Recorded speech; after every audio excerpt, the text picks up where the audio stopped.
Hello, everyone, and welcome to a brand new episode of Jet and Jake's Bizarre Fray. Last time on the show, we recommended each other some things that, funnily enough, had a little bit of overlap in terms of A subject lot of material. thematic I overlap, actually.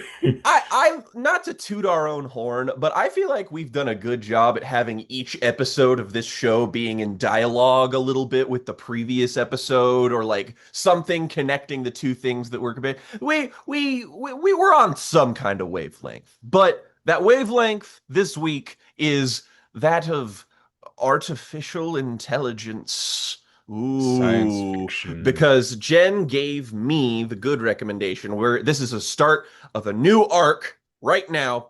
Zero. We're starting fresh. And I have in front of me the TRON duology. And Jen, of course, we get to talk about Detroit Become Human. So we've got that in front of us. But first, something we have been teasing for a while now, just because we can never shut up about the things we are excited to talk about. I think that this is something that we've probably been speaking on in like both amongst ourselves, both on the show, just in any context, is that the both of us have been waiting literal years at this point for both Ethel Cain and J.I.D to drop a new album because we are big, ravenous, enormous fans of these artists. And finally, we get to follow up to their previous incredibly successful, incredibly critically acclaimed albums. And now, in front of us, we are sat with two new critically acclaimed albums that they have released, and we get to talk about them. So let's start off with one Miss Hayden, Silas, and Hedonia, which to this day, that is the coolest name I have ever heard. I am legitimately like I have to spend moments in my off time being like, God, if I ever got to like change my name, how do I compete? Because it's like you hit the trifecta of bomb ass gothic cool trans names. But we have Miss Ethel Cain and we have I Will Always Love You, Willoughby Tucker. Is that the Other actual way around. Willoughby Willoughby Tucker, Tucker. I I will will always always love love you. you. Bit of a clunky title, but you know what? She is allowed to do as she pleases if you ask yours truly. The last thing we heard from Ethel Cain was actually not Preacher's Daughter when it came out. We did have an EP that came out earlier this year. So, not to like pivot immediately here, but Jen, I know that at least the both of us very highly enjoyed this EP that came out. And I want to turn to you very briefly to talk about that EP, purely because I know that you, in particular, latched onto that very strongly. And I want to sort of piece together how does that EP, the only music that she released in between, sans a one loose single that came out, I believe, 2 years ago, that is the only significant release that she's had other than these two things. So what bridges the gap between these two pretty mammoth-sized LPs in the form of this also kind of mammoth-sized EP? I actually think that's a really good question to ask because perverts kind of came and went with a hush and a whisper.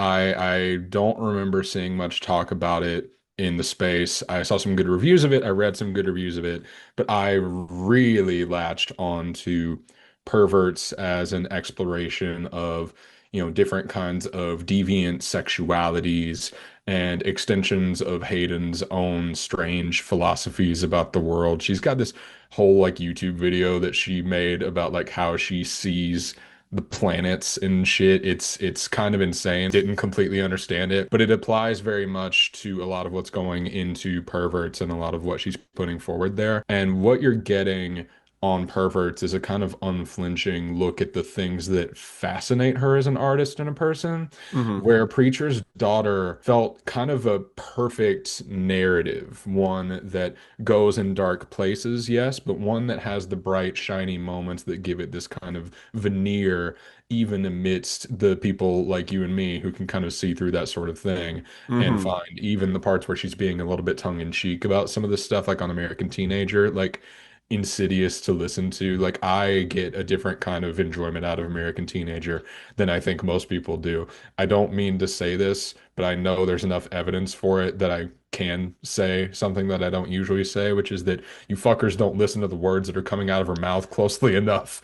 Oh God, no. Like that's a classic case of and like she's actually gone on record just because Ethel's like ascent to fame was so rapid and so like legitimately like she became so successful that the release of the vinyl for Preacher's Daughter basically became an industry event when it finally happened, and I'm finally glad that I own that, by the way. Thank you, Miss Anhedonia. But it was such a strange phenomenon to witness. If you go back and watch our review for Preacher's Daughter when it came out, that album came out in a moment in which like six other bigger artists were also dropping an album. Kendrick Lamar returned the exact same time that album came out. Radiohead became The Smile and dropped their debut album at the exact same time. We got like lots, like it was just a really dense week. And I remember the tenor of my review being like, hey,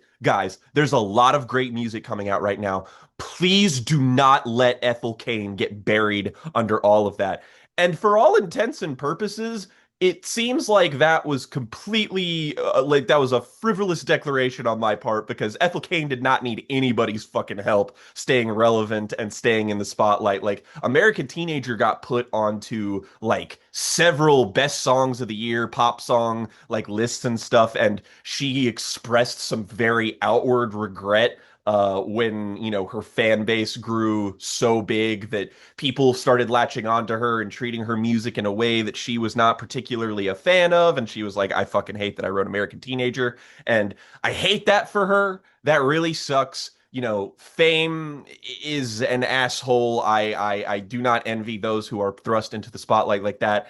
I still think that American Teenager is just an incredibly beautifully written and just incredible in general song, but I can't listen to that song without being unbelievably sad. Like it is not a woo, this is anthemic Springsteen. Ah, ha, ha. Like I listen to this and I'm like, I need a fucking cigarette, man. Yeah, I just feel the bad Hmm. undercurrents of American Teenager listening to it now lately, but I thought it was great that she was able to kind of put out this different vision, embracing a lot of drone, embracing a lot of ambient noise, which is a scene that I'm not too familiar with, but it's one that works very well for the concepts of the album, and I'm latched much more onto the lyrics and the philosophy of Perverts than I think the sound scared a lot of people off in a lot of ways. Some people who I would expect that sound to scare off because of the things that we've just Pr talked about, but Probably others, very intentionally so.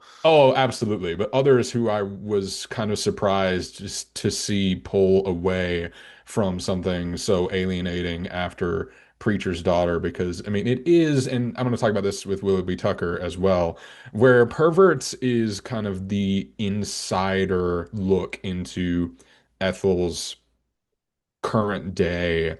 Willoughby Tucker, I'll Always Love You feels kind of like a dark inversion of everything going on Preacher's Daughter. I found myself listening to this over and over again, drawing analogs to things on Perverts, yes, but more so to things on Preacher's Daughter that, like, oh, this is if you took all of the irony out, even in its most forward, poppy, upbeat moments like Fuck Me Eyes, the irony is much more on display. And I know we talk about irony as being something that can frustrate us Hmm. sometimes, but consider again the lead single Fuck Me Eyes, which makes no ambiguities about what the song is really about in its lyricism, even though, much like American Teenager, the sound reflects so much kind of brighter, youthful, we're having a good time, but like you can't miss what's going on in Fuck Me Eyes. And that I think applies to a lot of what's going on here. This album also takes some of the structural challenges that Perverts brought to Ethel's music into the fan base, which is that we've got several instrumental tracks on here that work very well to make this into a different kind of narrative than Preacher's Daughter is, but it makes the album as a whole a completely different shape than either of the projects that have made Ethel's career so prolific. And now I would even go so far as to call notorious in certain circles thus far. This is a very different project than anything we've gotten from her since Preacher's Daughter.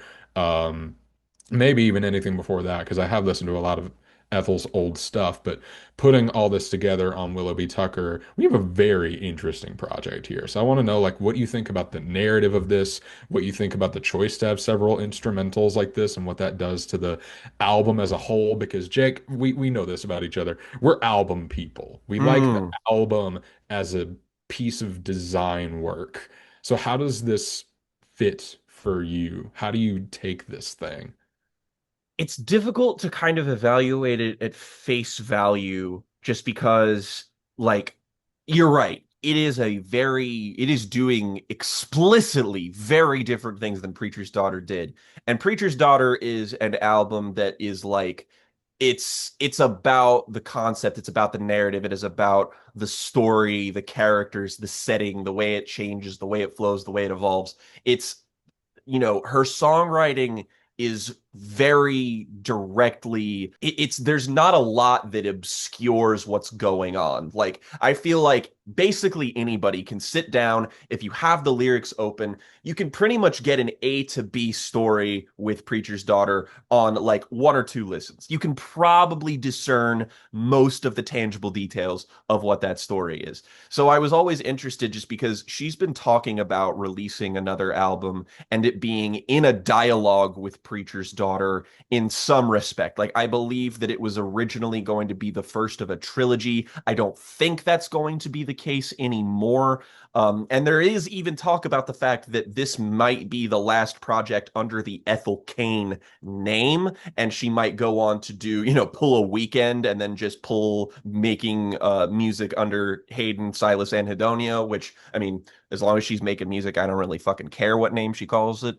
So I was interested just to see where it would come down because there was a lot of just tumultuousness in between Preacher's Daughter and this album that, you know, she had a large ascent, as I implied, but it was like the fan base just didn't really let her breathe ever. Like it was constantly like there was a lot of icky shit about digging up old projects and SoundCloud bits and stuff that she had disowned or released under a different name and made unavailable because she made it pre-transition. And I feel very strongly a type of way about that because fans get really indignant about like they put it out there so we should be able to listen to it. And it's like just honestly, shut the fuck up. I don't have any argument beyond stop being an asshole, piece of shit, loser. Like, please Yeah, like what stop. do you think you're doing? Like there's just nothing here for you if you are going to consume at all cost. So I was interested to see like I felt like this growing bitterness like and she was very vocal about the fact that she was not into these people and what they were doing to her. So I was like I feel like this is going to metastasize whatever her next project was. And for a while I was like I thought Perverts was sort of the id of all of that nastiness kind of being made manifest and also being an effective Ethel Cain pleb filter essentially. And I was like, okay, so is she going to lean more towards Perverts or more towards Preacher's Daughter sensibilities? And you can definitely identify large swaths of this album that are from both, but honestly, I see way more of the Preacher's Daughter approach in this, and I think that it's all the better off for it in that respect because it doesn't abandon any of her established strengths. It is a different kind of story, but it's like This is essentially, as she puts it, it's a prequel to Preacher's Daughter. It is about the same character. It is about the place that she comes from, and it is about people in her environment that inform her character. In Preacher's Daughter, it's a little bit more, you find out bits and pieces of this character as they continue along a linear journey in a story that continually progresses with each song. This is more like just a series of scenes that are meant to build a character and kind of add layers to that existing character. And I actually listened to this and Preacher's Daughter back to back to see if I could maintain some continuity. And there is something to that. You do get a better idea of the character portrait of the main character of Ethel Cain once you have listened to Willoughby Tucker, because you basically get to explore these songs, which are all ciphers for another person. Like the first song, Janie, on here is about Ethel Cain, the character's close friend, who basically she like has to overcome a kind of rift with because she's becoming romantically involved with someone else and slowly drifting away from her. Or Fuck Me Eyes, like you mentioned, is a song about like a classmate and peer of Ethel Cain's who she continually kind of has to watch at a distance as, and like that is basically the American teenager of the album, in that It being the lead single and all. it's very like it's also the brightest thing. Like the synths on this are sparkling. Like this sounds like a fucking Cocteau Twins song. And like the forward thrust of it is still really like compelling, has a really solid hook. It's, it's not going to get fucking radio play like American Teenager, but I feel like it's designed that way and that it is the equivalent, but it is a denser song. It's a slower song. It's a song that moves with a little bit more intent than American Teenager does.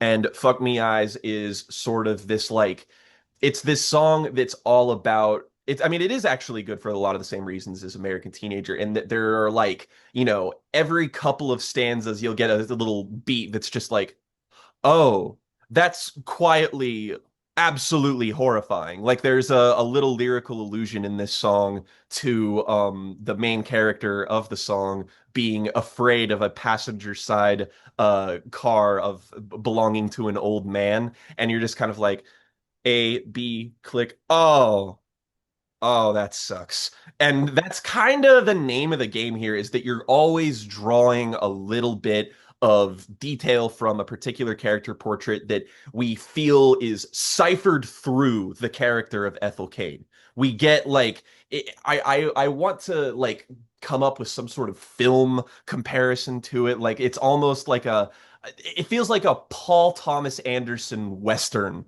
of some kind. Like there is an elliptical structure here, but it's not like difficult to follow or anything. And the inclusion of the instrumental tracks is curious too, because the instrumental tracks on the last album were right next to each other and at a very specific point on the album where if you put enough stuff together, you're like, oh, this is what these things are supposed to represent. Whereas this is way less evocative of a narrative beat and way more focused on just a feeling. And that feeling is encroaching dread. You feel the future crawling towards you on songs like Willoughby's theme, Willoughby's interlude, Radio Towers, like these moments that really specialize in suffocating a voice or a vocal idea beneath these insanely dense, crunchy textural exercises that I think are really expertly employed. This is a really difficult line to ride for artists like this, trying to find the balance and trying to find a way to make this evocative.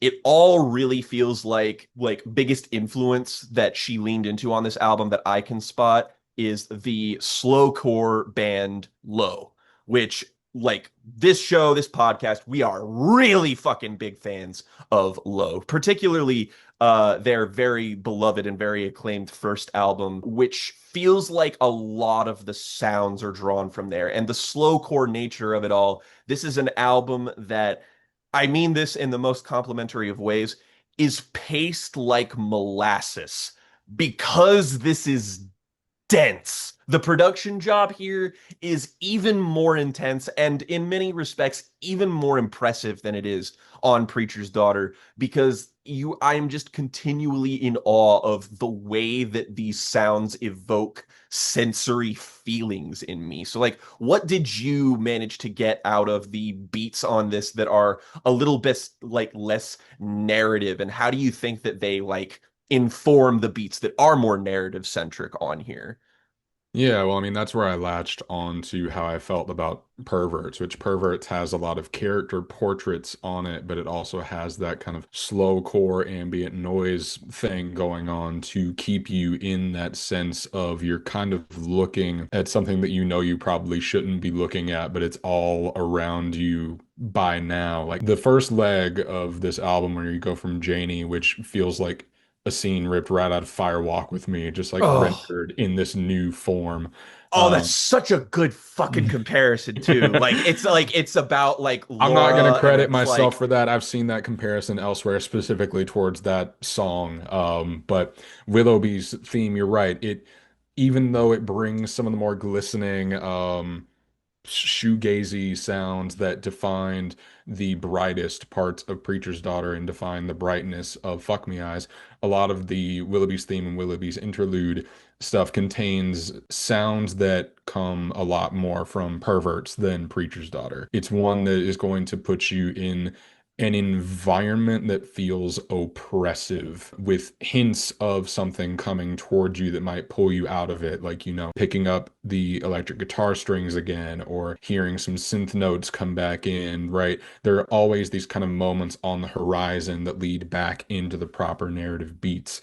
And so these interludes that we get give us more time to kind of experience a certain level of boredom with the negativity that this character is experiencing, which I think is ennui. honestly, yeah, a sense of ennui with this character, which I think is really good for what the album is going for, because its longest tracks, which come in back to back at the end, are its most narratively dense. But the Hmm. parts that feel the longest are the part where, like in Willoughby's theme, you have to sit with the notion that she's just lost her best friend, and there's Hmm. no real lyrical guide out of it. Same with Willoughby's interlude after Nettles, which also comes after the character loses someone important to them, that being the death of a grandparent. Hmm. And so both of these instrumental moments kind of pull us into a deeper emotional situation that you just kind of have to sit with because the next important thing doesn't happen immediately. And that's how this character's life is. You have to sit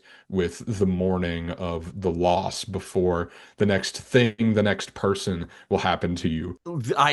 I feel bad that I didn't make this comparison myself because now I'm kind of like uncovering a different layer because it's like, yeah, this is a prequel, much like something like Firewalk with Me is. And both of these things in relation to what they presage, they are all about looming dread. They're like, you know what happens after this. So it's about the person sitting here and the giant black hole that is basically coming to swallow this person's entire existence is looming on the horizon. And that's like the feeling I get from all of the ambient tracks on here, where you're just kind of like, there are moments where you do hear like vocal ideas and refrains, but they are almost inaudible. They are completely and entirely smothered by instrumentation that is just so dense. It's like you could potentially make that so dense that it becomes impenetrable. But to me, I feel like you're given enough of an in to really feel this album's many layers as they kind of wash over you. It has less of a forward thrust than Preacher's Daughter, but I wouldn't say enjoy because there's not a lot of this album that's particularly super pleasant, but like the sounds and the palette of it are a bit expanded beyond what we saw on the previous record. And for that, I think this album benefits substantially because it's about stasis, it's about stagnation. And in order to make that compelling, you need to vary it up a little bit more. You need to have some more textural variance. And that's exactly what she does. Like, I can't say enough good things about the way that this album sounds and the way that it's written, because the writing on Preacher's Daughter is very direct, very confrontational. It's very elegant, but it is also very like it's not particularly difficult to grapple with. This feels like this is taking such a more oblique angle. As a songwriter, I feel like Hayden is evolving very, very quickly into someone who is able to add a lot of depth where other people would probably miss some beats. And because of that, it's this album that's really interesting to sort of really get into the weeds with and just sort of sit with and contemplate the meaning of rather than be swept up in the journey. It is a more reflective album, and I think it benefits all the better for it. Like, there are moments on this album that like I found very difficult to absorb just because of how fucking in love I was with the way they sounded. Like I really do have a hard time picking a favorite song on here. Like before it was a little easy because I could at least be like, oh man, nothing hits quite like Sun Bleached Flies does, you know? But this, on the other hand, like fucking Nettles is like the most impressive sounding song of the year to me. Like this thing is so dynamic, but it's never trying to do too many things at once. But it's the layering on this song and on this album. I'm somebody who only has a very passing knowledge of how music production works. But the fact that she is the primary producer on everything she's ever made, like I don't, how the fuck do you do this? Like, how do you not have a team of professional engineers who are able to make this sound as fucking good as it does? Because when I'm sitting here with this album, listening to shit like this, I'm like, yeah, I know it took a while, but I would wait another 4 years for another project from you if the quality is up to stuff like this is, because the thought is here, the intent is here, but just the sonic quality of it, she has not lost a step. And in fact, like I feel like this album is incredible evidence to the fact that she has only evolved as an artist in every way you can between records. She's using a lot more of her vocal range on this one as well, which is something that I really want I, to compliment her on. When we get to Tempest, which is the one track from the titular oh, character's perspective, and she's using a lot of her lower register, which she does even on Janie as well. And there's a lot, she treats her voice very differently on this record than she has on either of her previous projects, where there's a lot of very particularly placed vocal layering that comes yes. in at especially critical moments, like on the last song, Waco, Texas, has a Hmm. part where those vocal layers come in a middle verse, and it's the most haunting thing. Oh, I I love I love Hayden's voice like so much. Like every time I hear like I remember being in this very bed listening to Preacher's Daughter for the first time, having never heard of her before, and just turning it on and you hear that deep, sultry, smoky, but still smooth kind of intonation that she's got that is like this woman's voice sounds like the best combination of honey and heroin. Like I would and could listen to her say and do practically fucking anything. Like she doesn't even have to be a good songwriter for me to give a shit about what's going on in these. The texture is in fact enough, but that's not to say that it's the only thing worth complimenting here. I just think that like this is in every way something can be the ideal sophomore album for a project.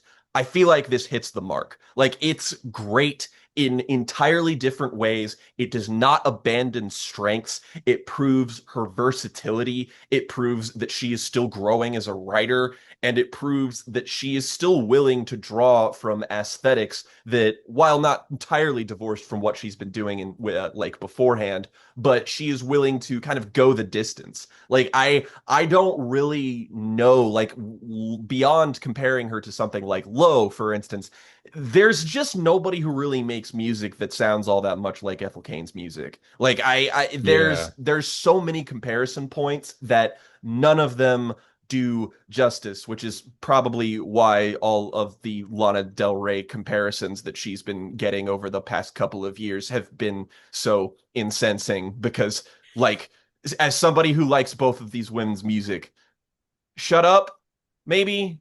I also don't care about the beef shit. I Like, don't want to talk about I that don't because even I want to get no. back to the Yeah, topic. I want to Um, engage with this on its own terms, and like I get that you have to do things for like album cycles and whatever, but like if I I don't I care about the music, guys. I'm Yeah, I sorry. care about music. I don't give a fuck about no industry beef. Um, I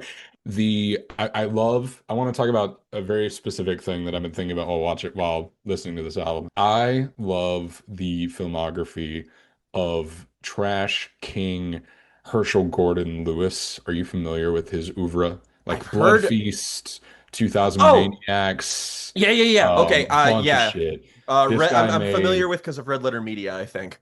he was a splatter pioneer. He made a ton of like cheap B movies in the 60s that you would take around to drive-in movie theaters. And I think about his cinema so much because he accidentally made a lot of movies about how much it sucked to be a young person in the 1960s. Hmm. And that's what I get out of a song like Dust Bowl. All this Oh, yeah. doomed romance and the return of the shoegaze stylings on this is so fresh. Like, I'm not saying this all needs to be a shoegaze album, but if you're gonna do that, if you're gonna make it feel reminiscent of Preacher's Daughter, this is the way that you do it, right? You completely recontextualize that sound by making it part of this new doomed romance that's a part of this forever cycle that this character Ethel is never gonna get out of. But there's also so many weird instrumental experimentations on this. So there's a fucking dobro on Yeah. vocals at like a Yeah. perfect moment. And the way that this just kind of constantly flirts with the back and forth between the shoegazy stuff that you're familiar with from Preacher's Daughter and the drone stuff that dominated Perverts made this a really interesting album to kind of unfurl. And so by the time we get to the most narratively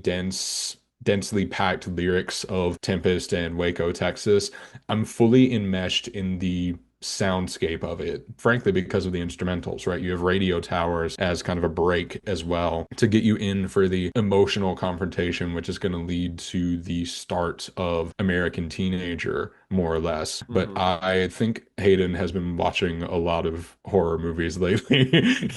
The imagery, honestly, like I when I think about Preacher's Daughter before things get like overtly like, before that album does essentially become a horror movie, is that what I think of is I think of Terrence Malick's Badlands. You have the doomed romance, you have the kind of the willowy kind of teenage protagonist and the bad boy and the traveling through, like it's there's a lot there. And like Fire Walk with Me, definitely there's some bits and pieces here, but like there is something that's a little bit more cinematic and like I guess less sedentary because like you think about Badlands and like that's a movie where they're constantly like going different places. Everything is kind of liminal. There's nothing that lasts forever because you have to keep going. You have to avoid the cops. You have to, but this is an album about feeling trapped. It's why every instrumental on here feels like you are waiting for some kind of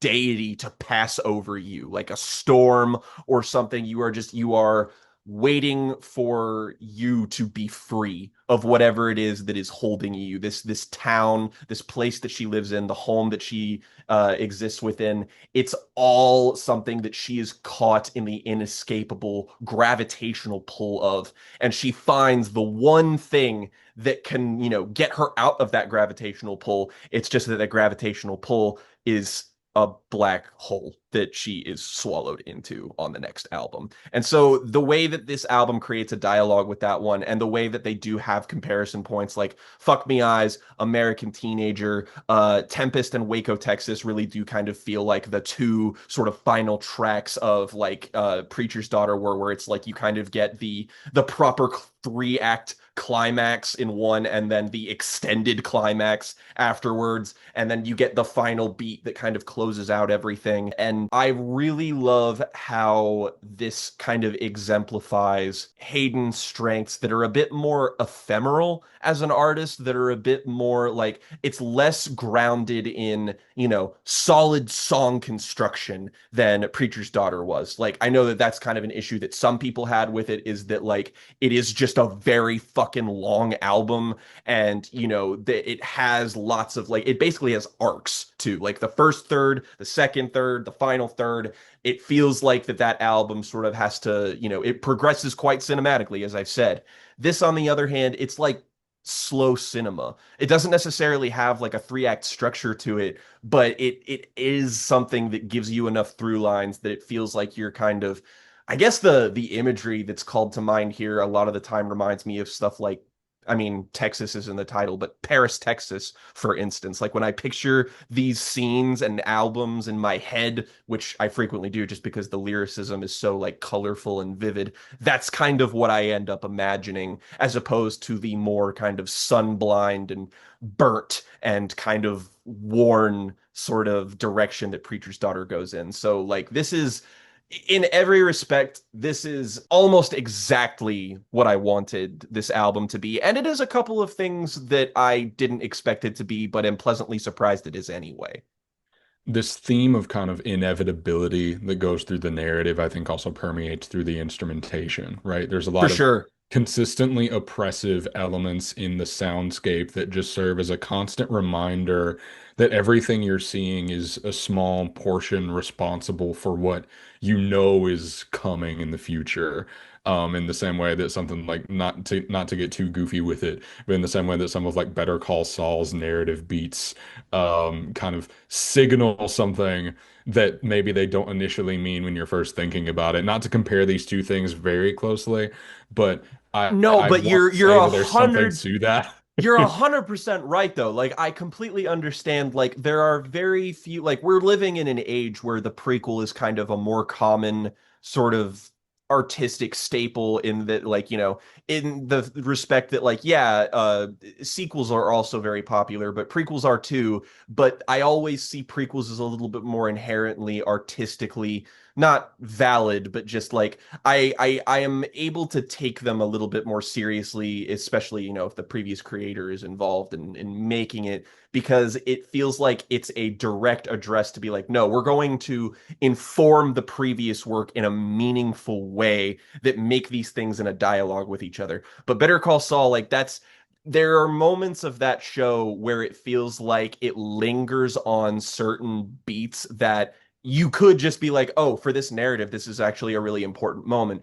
But if you linger on it enough and you think about it in the context of what happens next, there's a new added layer of depth. And I feel like that is like 1,000% the approach of Willoughby Tucker. Whenever there is something that does evoke the next album, chronologically speaking, like, there's an allusion to Nebraska on here, and it feels like Preacher's Daughter is trying to seep in at some points. Like the escape is just over the horizon and she wants to get out so bad, but everything is, it's so sedentary, it's keeping her prisoner, and we don't even know the full extent of why. Like if you listen to these in chronological order, you actually probably would lose something because you're listening to it into the reverse like way that Ethel wrote the character that these albums center around. So I know that is kind of a goofy comparison, but you're still right on the money.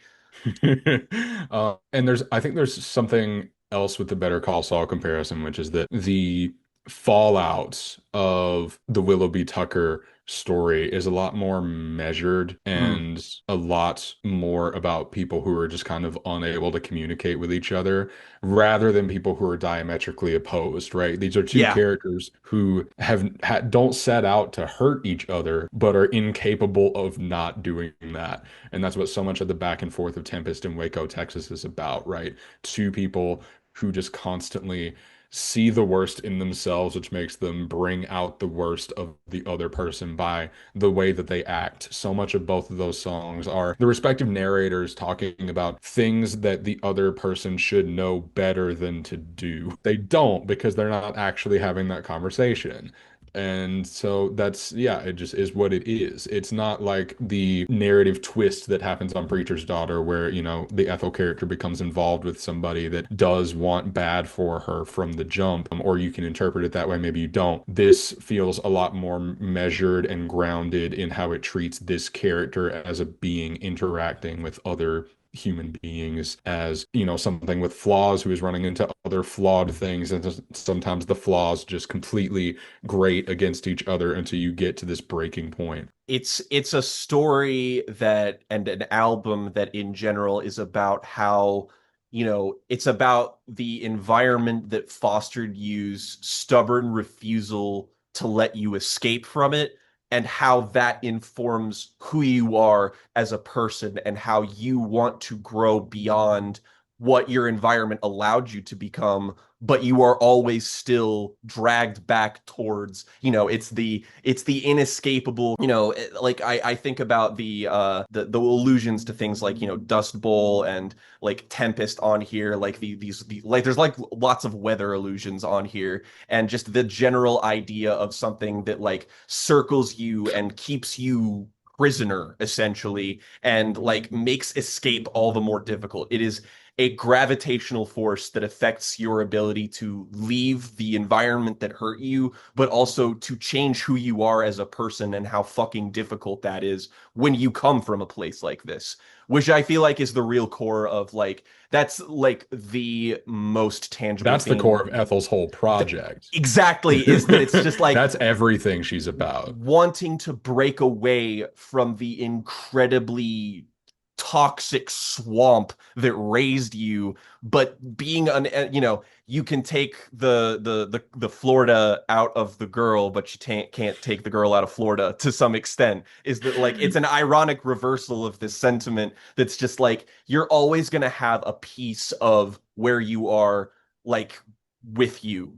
And if you try to run away from it, like completely, and just ignore it, then it is probably going to be your ultimate downfall. And like, that's why I think I latch on to her music as hard as I do. And I think that's why both of us do, is that we both kind of have a similar relationship with the environments that we were raised in. I mean, like, we do have a kind of like, we're from the Bible Belt. We are both queer people. We both have incredibly complicated relationships with where we come from and how we reckon with the entire, the environment that fostered and raised us. So like, it's this discography so far is a bullet aimed straight at my heart, is what I'm trying to say. And Yeah, I I definitely resonate and could plagiarize a lot of what you're saying here, and it would mean the same thing coming out of my mouth. I get a lot of great reflection on those kinds of feelings from listening to Ethel's music, processing it, thinking about it. It really speaks to that side of my history, my personality.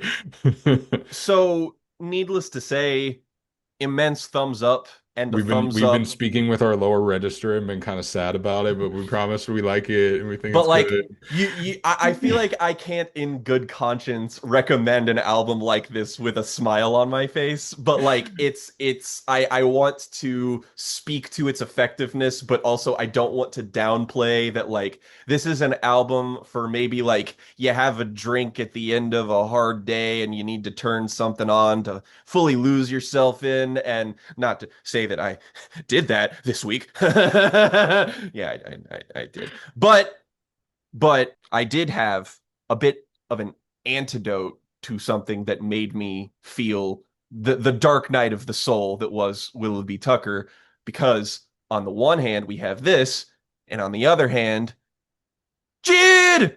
God does like ugly. God do be liking ugly. You can't say it like that. Can I? Don't talk like that. I want to say one of my favorite appearances on this show is getting to talk about Jid's last album, Yes, and the also Forever The Story. Muse album. That was one of my favorite recordings that we ever did when I was just I a recurring guest of the show. I've listened to that episode a couple of times because it's kind of the ideal episode of our previous format, because we got to talk about something we were all really passionate about, and something we were all like really but there was enough variance in our opinions on each of these things that made it kind of an enlightening sort of discussion. So if you want to know our thoughts on the previous JID record, you can check that out. Though notably, I do want to say that even in that review, I notably was the least into the Forever Story, even though I overridingly thought it was great and was like, this is like what I wanted from JID. It's just that maybe some specific like styles and idiosyncrasies don't necessarily appeal to me. And at the end, I was like,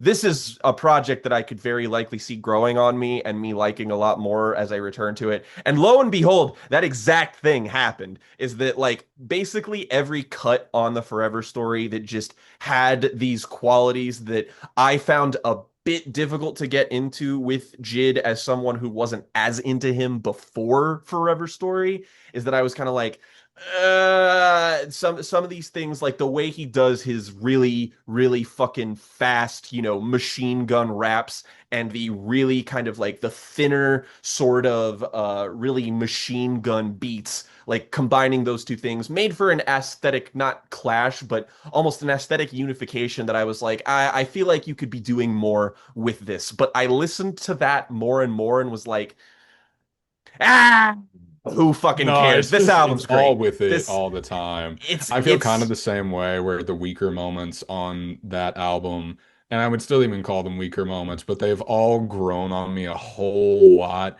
as I've yeah. revisited that album several times over the years. I'm telling you, we've been fighting for this album. Like not fighting, we've been pretty respectful about it. We're not trying to be weird, but we've been waiting on this album because JID, there's problems happening in Dreamville that we're probably going to hear about in the Uh, next year or two, in the even same way like that we hear about artists that kind of fail to launch at TDE. I was Um, literally just about to say, it feels like there's a lot of the big sort of hip hop harbingers of the 2010s who are really struggling with the business side of things, and that like they have shit that will deliver. The label is just got these guys in a fucking chokehold. Like I'm like, this album's been like done for a long time now.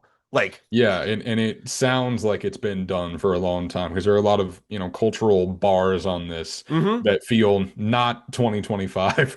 Oh yeah. Oh Not to yeah. say that's a bad thing, obviously, but you can tell, right, what's been going on there. But Jid has often talked about his frustrations with this release being delayed so much, but something else that he's talked about his frustration with is being perceived as something that you kind of pointed out, which is the lyrical miracle machine gun flow type of thing that probably he didn't help his own case by hopping on a track with Eminem. Eminem, Yeah. Yeah. which he made good humor out of bringing Eminem back on for a new track that's on the deluxe edition of this album that I didn't Yes. listen to because I didn't Me either. realize that it had dropped. Um, Yeah. but what we get, the best way that Jid could have possibly set himself up for a different kind of experience and a different kind of rap album with this, he did. And it's that he hopped on a fucking Griselda beat and Oh, started this album with a minute of West Side Gun West Side. screaming Fuck. his lungs out. Woo! That of all the ways I expected this out. Well, I mean, like, I guess I didn't have too many expectations. Like, I have since gone back and basically explored Jid's entire catalog, and so far he's just a guy that like beyond like his first album is like good, it's solid, but like after that, it's like I feel like it's inarguable that if we're talking about the modern greats, the guys who are the best at doing what they're doing right now, he has to be in that conversation now. Like Forever Story basically cemented it, but like this album being a continuation of his success in a lot of respects just means that it's like if you don't have Jid in the conversation, you are actively leaving out a very important and very sizable voice. I want to point briefly to a content creator on this platform that I really like, who's in kind of a scene of content creators that I really like by the name of Little Bill, who's a really kind of like uh, hip hop, very like black culture, like lots of really interesting shit that, and he's like an older guy too, so it's a little bit more like there's a little bit more thought in his content than there is the 90% of YouTube channels out there.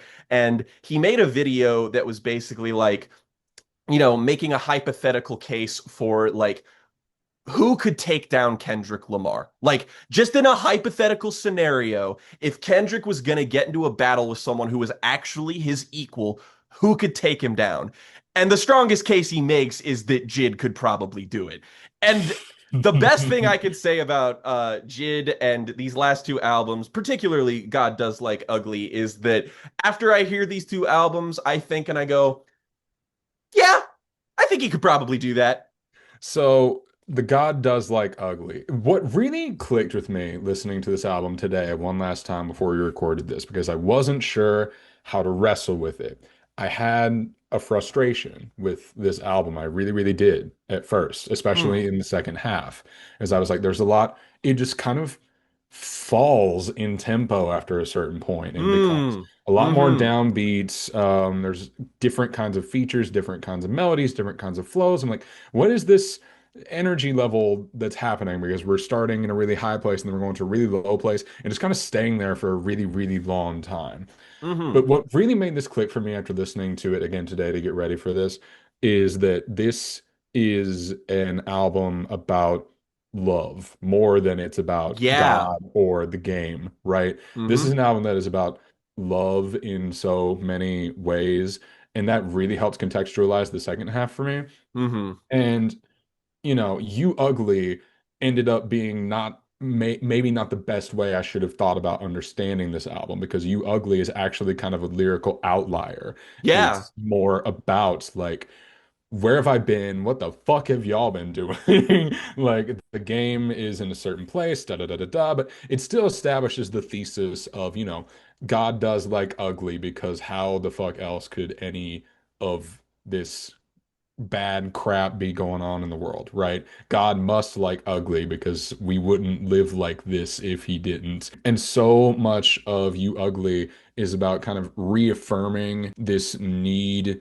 to continue to make music and put energy into something that brings you joy and keeps you in touch with the people around you and the community that you're in. So much of this album is about that. And so much of this album is about struggling to put that energy there, right? If You Ugly is about, I'm gonna do it, I'm gonna do it, I'm gonna do it. The rest of the album, ironically, is about all the work that it took to get there. About how that's not really as easy of a task as it seems. Like it's a sentiment that is on its face incredibly kind of lofty in a way that I don't think I anticipated this to be, because with the Forever Story, that's obviously such a forward facing conceptual work that's basically just like, this is the library of Jid's adolescence. This is what made me who I am. And it's like, it's such a direct, but it's an enveloping concept. But at the same time, it's easy to understand. If I compared the way that the thematic approach to these albums is, and just the album in general, and like how they're paced, the Forever Story is a shot from a sniper rifle. God Does Like Ugly is a shotgun blast. Like, he is tackling many different ideas in many different ways, all coming from the same source and trying to kind of retrofit it in reverse, where he's taking all of these disparate themes and trying to link them back around to what the idea of community is and ugliness in general. Like, what does it mean? Like, in a sense that, like, what does it mean to be ugly in the context defined by this record? And we see him going into that in songs like Work, and especially in songs like Community, and in songs like VCRs, which is when, like, that's the moment on the album where the Forever Story-esque vibes start to like bleed in to me, and it starts to become a little bit more lofty thematically than I think I first expected this album might be. The thing I want to compliment this album on the most is actually, I'm glad you noted the kind of the vibe shift that happens halfway through this album, which is very, very detectable, like very, very, very strongly. I just want to say one thing. Jid, I joked last time that was like, hey, haha, that neo soul album you've got in you. Make That's it. the second half of Make this it. whole Make album. make the like, dude, when the second half of this album starts and Jid starts sounding like fucking D'Angelo, I'm like, oh, oh my I God. Like, this man, like we talked about. how good a singing voice he had before. And we were like, I Yes. hope he does more of that. And when he sings on here, I'm just like, holy fuck, he's as good at singing as he is at rapping. How the fuck? He's a really good singer. But God. I don't want to spend too much time on the second half though. I want to run it back to Mm. Glory, which there's been a lot of good analysis Oh, of. It was kind of the peak God, of this song yeah, is so it was good. kind of the peak of the reaction content fodder for this Mm. album was Glory. But Hmm. I love that this song is basically structured like a church sermon. It starts with, Yes. the choir is loud, somebody, is talking, Jid is doing his verse, but then you get to the point, you get to that beat switch where it's the preacher's time to talk.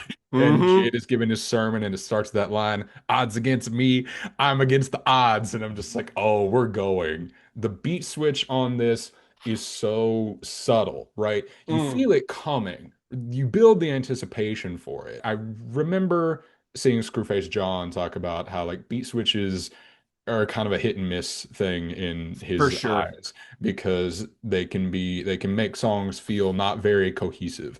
And I feel the same way. There are beat switches on songs that I love that I'm like, this just sounds like a different song started. Like I feel that way about Family Ties. That's my biggest example of that. I Is like completely this agree with feels you. like a different song just started. Yeah, like Um, I like both ends of this song. I just don't really like the stitching together is a bit of a strange thing. And it's like as hip hop has progressed, I feel like that is an increasingly common trope in hip hop this decade is just employing a beat switch to get people hyped. It definitely started with Sicko Mode, but back to Glory to talk about that. The beat switch on there is conceptual. It fits the structure of the song. It doesn't just like change the flow and add some nice bounce to the beat.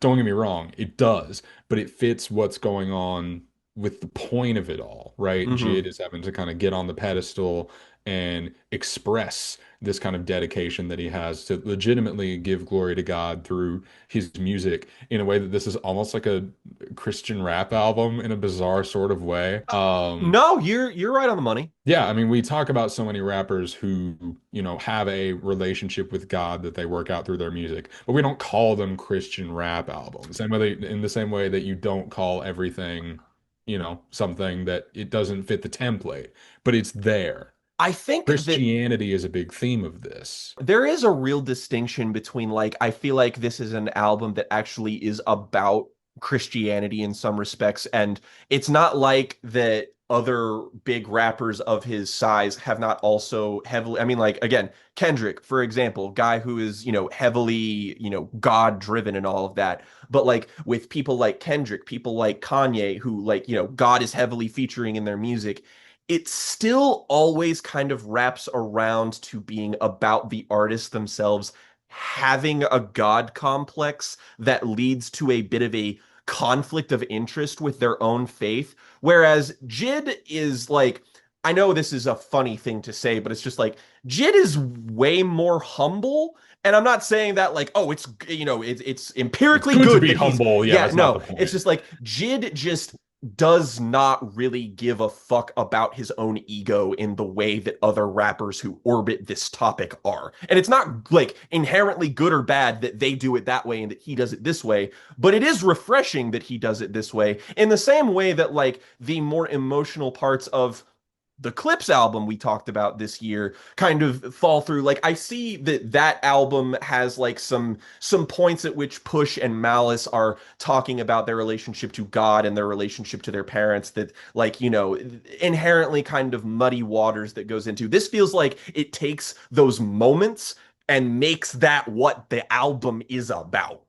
Yeah, and like I said, the album feels a kind of it's like you're watching someone come into being and become a confident person in reverse. Yeah, yeah, yeah, Right, where yeah. you ugly is the high point and we recede to the low point and everything that you had to get over to get you to the high point. But then Mm-hmm. you have a song like Work, which is a Mm. crunk anthem based around a very simple double entendre Yep. of it's hard work. but you got to get up and work. And Ugh. my favorite line on the song, in a bad mood, so I'm taking it out of my work. And that applies to, the rap, but that also applies to whatever work means in this context for him, whether that's fucking press, whether that's being in the studio, whatever it is. But the whole song is built around this kind of double entendre of like, work, shake your ass, whatever, but also like get up and go do your job. That's one of the things that I think I've come to appreciate about Jid the most is that he is really holding the torch for specifically Southern hip hop, which if you're like dividing and divesting in the different genres of hip hop, Southern hip hop is my favorite kind of hip hop, like in the sense that like You're my not a favorite coaster. yeah, I was gonna say, like, I love the variety that comes with West Coast hip hop. I love the integration of pop music into that and soul music into that, and it makes that an interesting genre. And I like the hard-hitting nuts and bolts approach of the East Coast. But the South is kind of like a melding pot of literally everything, and it drives home, they're like the Southern hip hop is also how you get horrorcore. Southern hip hop is how you get crunk. Southern hip hop is like it's about melding all of these really, really defined aesthetics and then putting them through the lens of hip hop. And Jid is so great at basically embodying every different kind of sliver that you can find within Southern hip hop. And it makes it so that like he's got the really essential party bangers that are just really fucking fun to listen to, but he's also got the more interesting, more out there instrumental ideas that can take a lot from pop music or soul or it's like he can borrow a little bit from the West Coast as a treat on occasion, like especially in that second half, but that first half is so centered around being hard hitting in a way that like I don't feel like Jid has been this focused on just being on attack mode as he is in the first half of this album. And that's what I'm like. Yeah. And not to say that the drop off or the change in energy diminishes my liking for this album. If anything, it makes me like it more. But I appreciate how you like, even though this album is less conceptual than the Forever Story, he is no less creatively or with his pen, he's no less on. Like, not even a little bit. He's not like taking it so like this is not an excuse that he can make an album that is like lesser effort because his last one was the big one. That's the one where people are like, "Oh, that's the good kid Mad City of this decade." And so I know that there was kind of an air around anticipation for this album that, some people very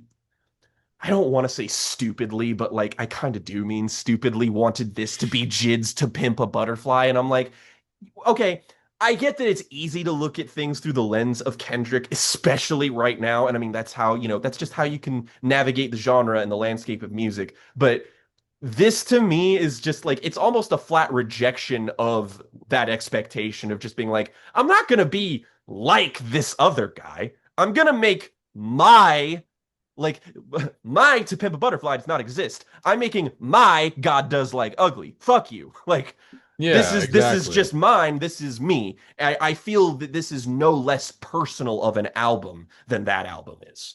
He gets into more of his kind of big conceptual bag and then kind of abandons it on Community, where you Mm. have this kind of low tone narrator, this kind of auto-tune voice saying all these things about like the weather and the forces of God. It feels like you're reading a fucking chapter of Toni Morrison in between these verses because it's just like you don't want to be in these apartments because there are all these outside forces just working on the communities that live in this area. And for Jid, this is where the most important things happen. That first line, I don't give a fuck about no industry beef, isn't just a provocation, it's a call to refocus. It's a call to shift your priorities.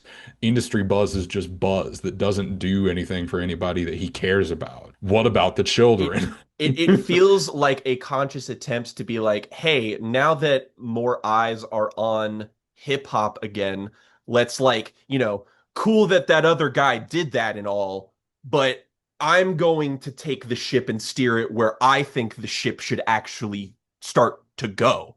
And I find that to be like as close to a noble pursuit as you can have in hip hop right now. And he basically just does it by delivering on the promise of a very good album. Like the core appeal here is as great as Jid has ever been at just the art of constructing a rhyme. I legitimately think that Jid is maybe the best we have ever seen technically at just the concept of like the basically the best since MF Doom of the sort of interbar sort of just you know those videos that you can find on YouTube of people who highlight and color code the All the rhyme different rhyme schemes. schemes. Yeah, Yeah, yeah, like yeah.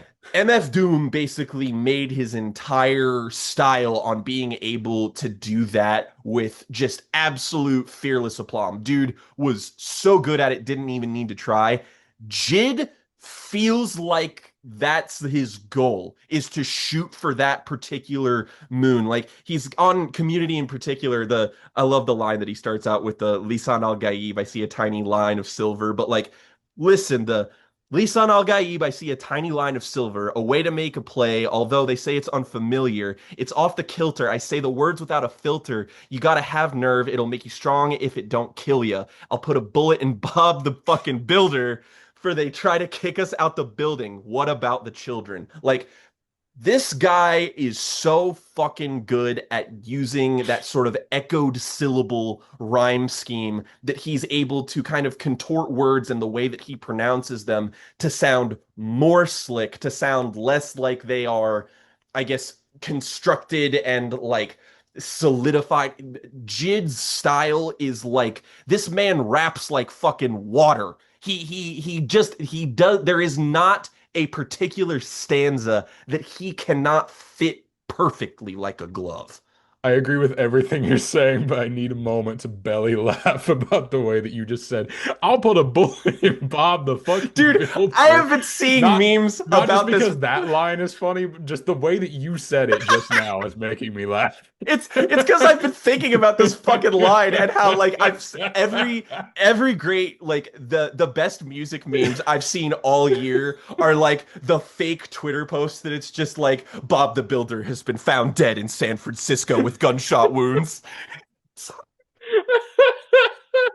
Like pictures of Bob the Builder in black and white and Jid's like artist profile picture on Spotify be like beef of the century. It's like I love that Jid at the end of the day, like he is doing all of this really thoughtful conceptual shit. He's also still just really goddamn funny. Like I'm pretty sure he makes me laugh on like nearly every single song on this record, and it is very much appreciated. This is a guy who I think is legitimately like he is such an intelligent craftsman, and he's also just like he just projects this air of like, man, I really would love to have a drink with this guy. I bet this guy is real fun to fucking like be around. He projects this visage of just a like a guy who's great at what he does, but is also simultaneously an everyman who represents his community. And in many respects, Jid kind of feels like a macro McKinley Dixon. They feel like people who are like, I am here for my community. I am here for the kids. I am here for the ways in which hip hop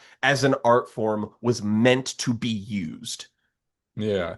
And I want to shout out, not to go back to the well of complimenting these guys, but I want to shout out Malice's verse on this song, Oh, yeah, which yeah, yeah. really holds on to those themes of like external forces acting on Black communities.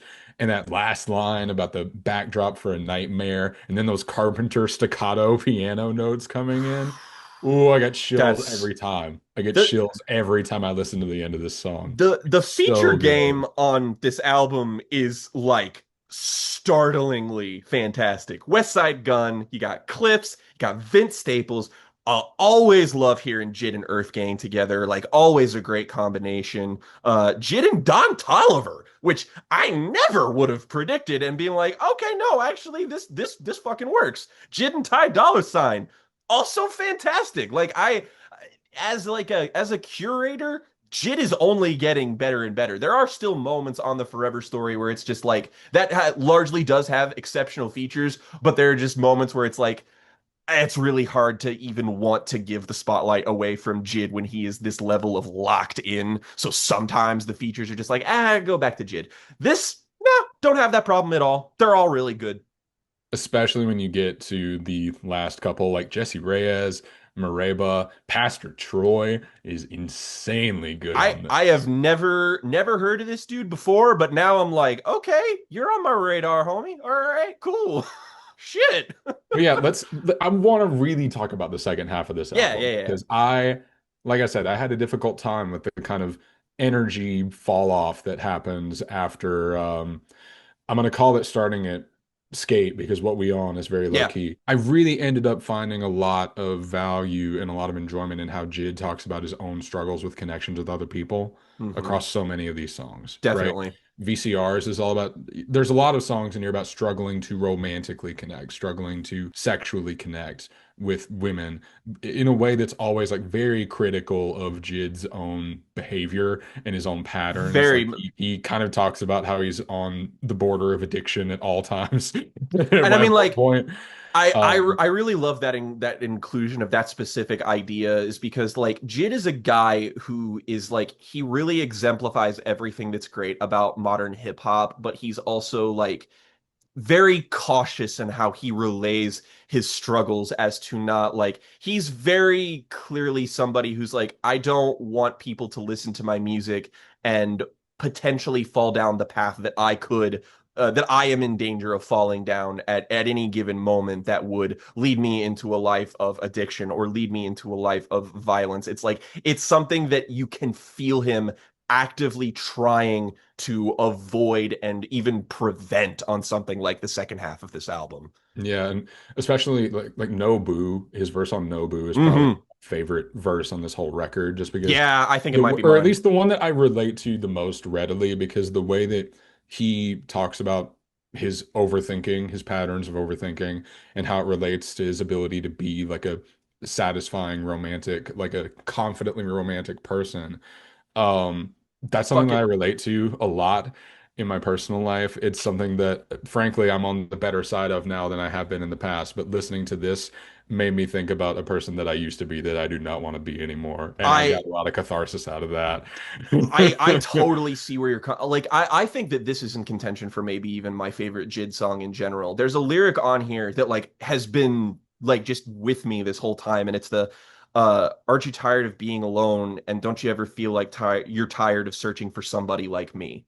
And I'm like I think that's a really quietly powerful line of just like you are acknowledging that it's just like what you want is within me but I don't quite match the template yet. So you're showing hesitancy to me, but I want you to embrace me so badly that I'm like, why can't you, let me get over the finish line? That like I don't maybe like that his personal flaws hold him back from a more idealized self that he knows that this person wants from him and that he's just like, I'm 99% of the way there. Why can't you pull me in because I'm close? But it's also like he's still acknowledging that it's like, but if I'm not there yet, I'm not there yet. And I'm like, Yeah. I think that he is very dexterous in how he handles this topic in a way that's like, yeah, I really do relate to what you're saying on this part.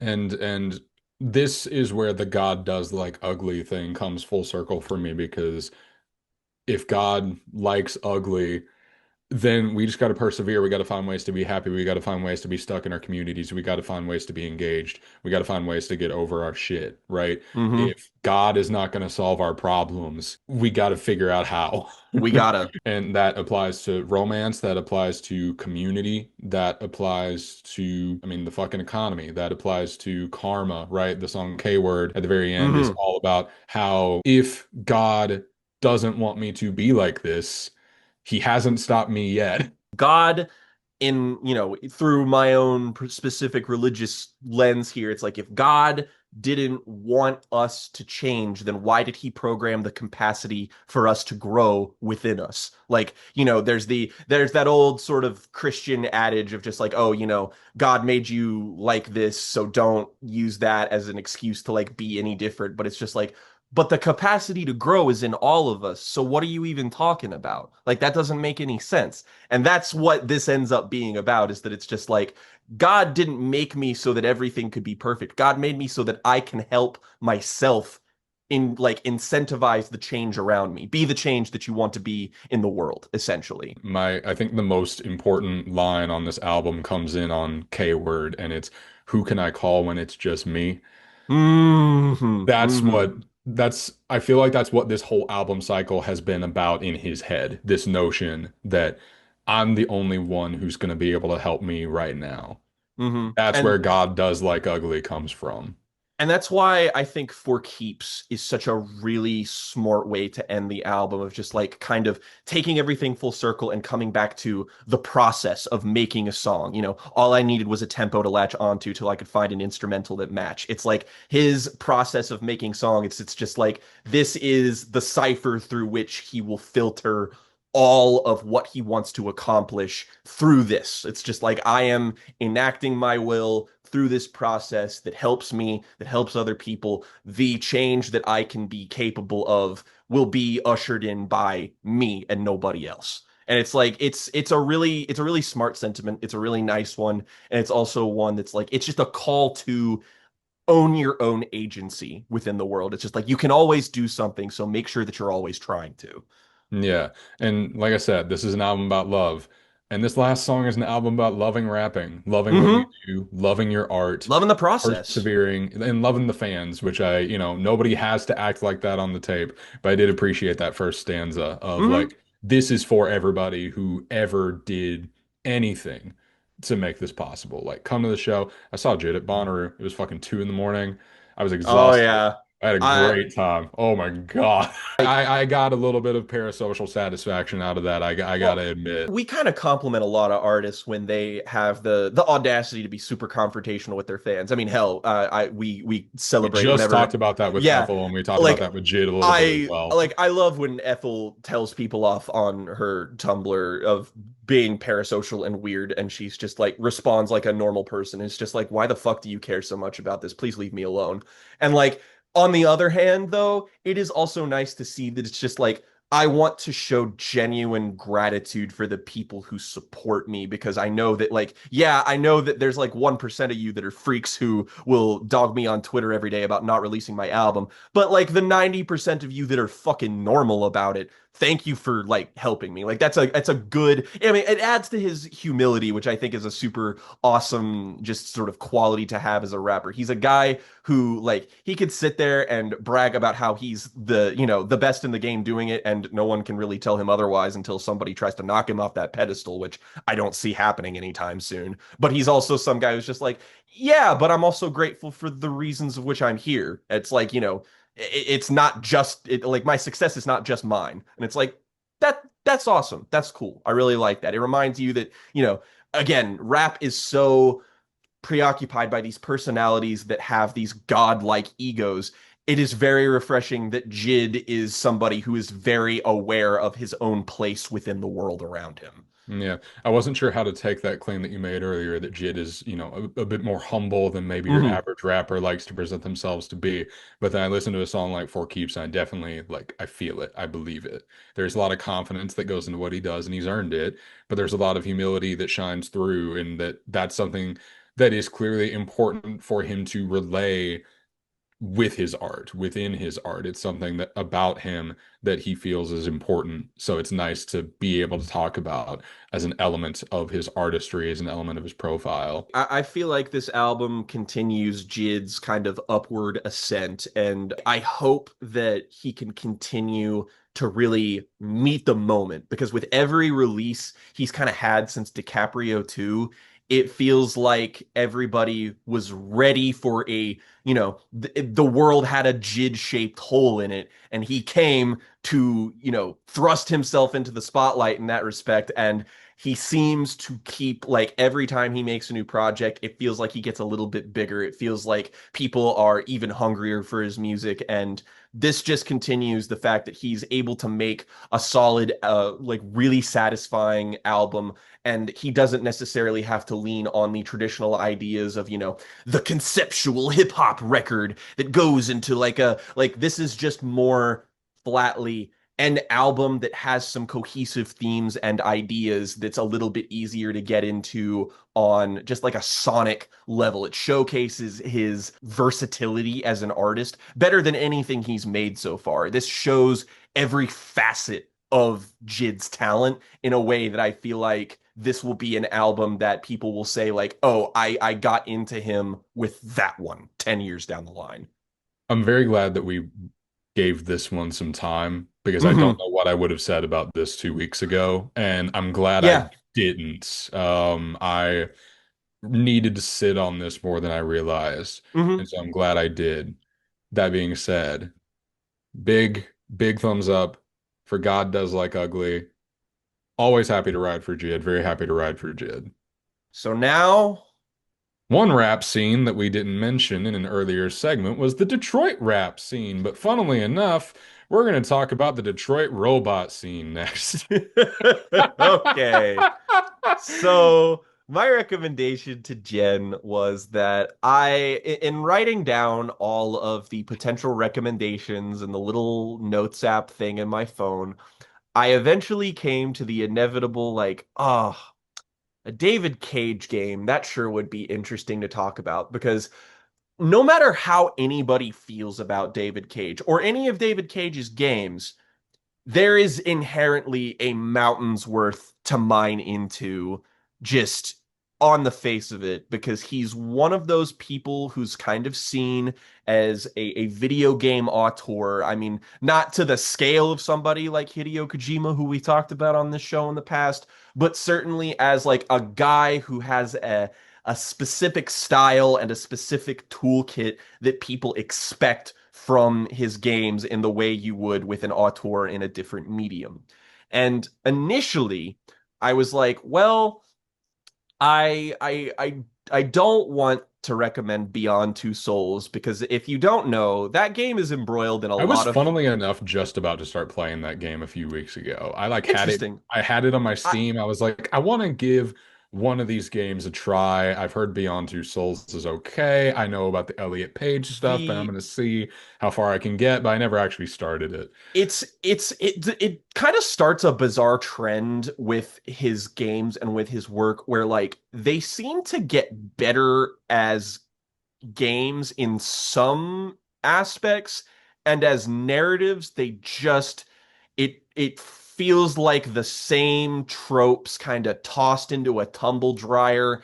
And with that one, it's like the weird Elliot Page body scans thing made me kind of uncomfy and just made me not want to talk about it in a context of this show. But also, there's a lot of there's a lot of really poor racial politics in that game. Not that you would know anything about that, I but played a little bit of Indigo Prophecy actually several years ago, and I couldn't finish it because the quick time events are just so fucking difficult. oh, the quick time I events in that just game kept are dying. I couldn't get through any of it. they're egregious. And I just want to say, just to plant this seed, there is a non-zero chance that one day a certain group of people might get together that you've seen in the past to play a video game, to play a game like Indigo Prophecy. This has been discussed recently amongst me and some other people, so But that might no, happen one day. But if you make fun of quick time events now, to be Indigo Prophecy, you have to be like a pro at Guitar Hero. it Like no, definitely. And like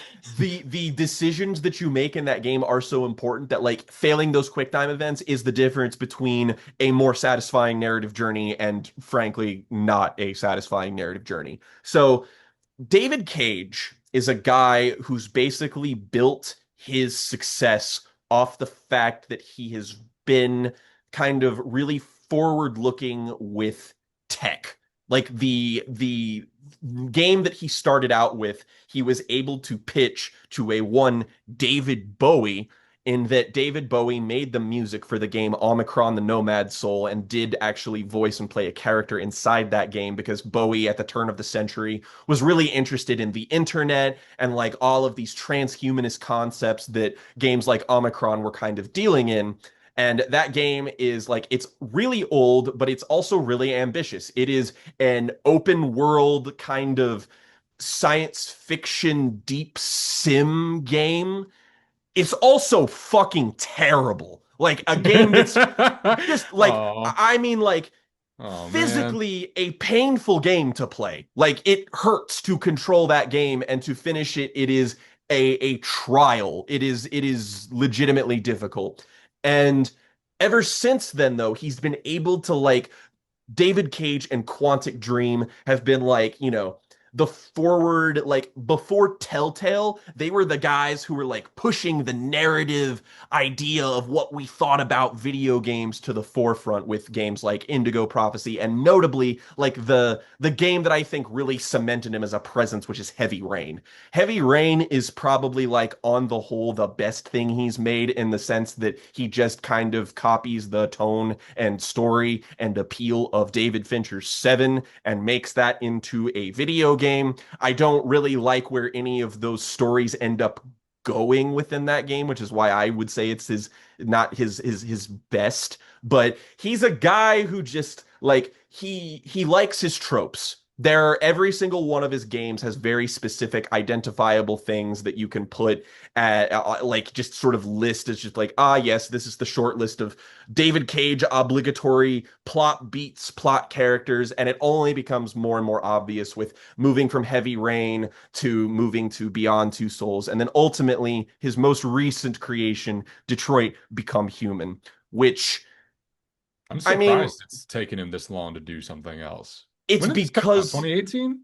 Yeah, 2017, 2018. It's 2018. these games take a long time to make because of like the motion capture, the acting and stuff. Like he's a guy who he's got pull. Like Beyond Two Souls, you've got Elliot Page in that game, you've got Willem Dafoe in that game. Like he's able to get some pretty notable names that will draw a crowd no matter what. Like he's also not well known enough to be notorious unless you're super in the know, which also kind of helps bolster Quantic Dream.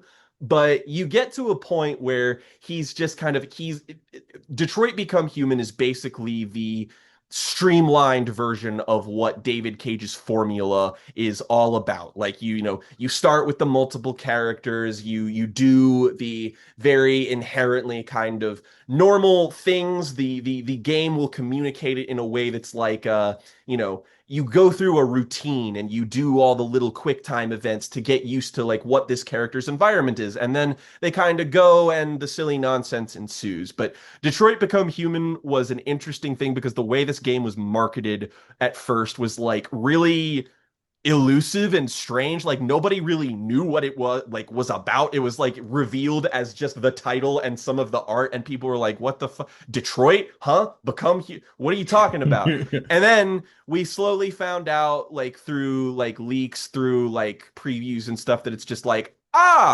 this game is going to be about robot civil rights. And like I'm not trying to say that in the sense that like people, saw that like, oh, we're doing a Blade Runner thing and that's inherently going to like, no, the marketing for this kind of like had this revolutionary angle that made you be like, are they trying to evoke Dr. Martin Luther King here? Because it kind of feels like they are in some Oh boy. places.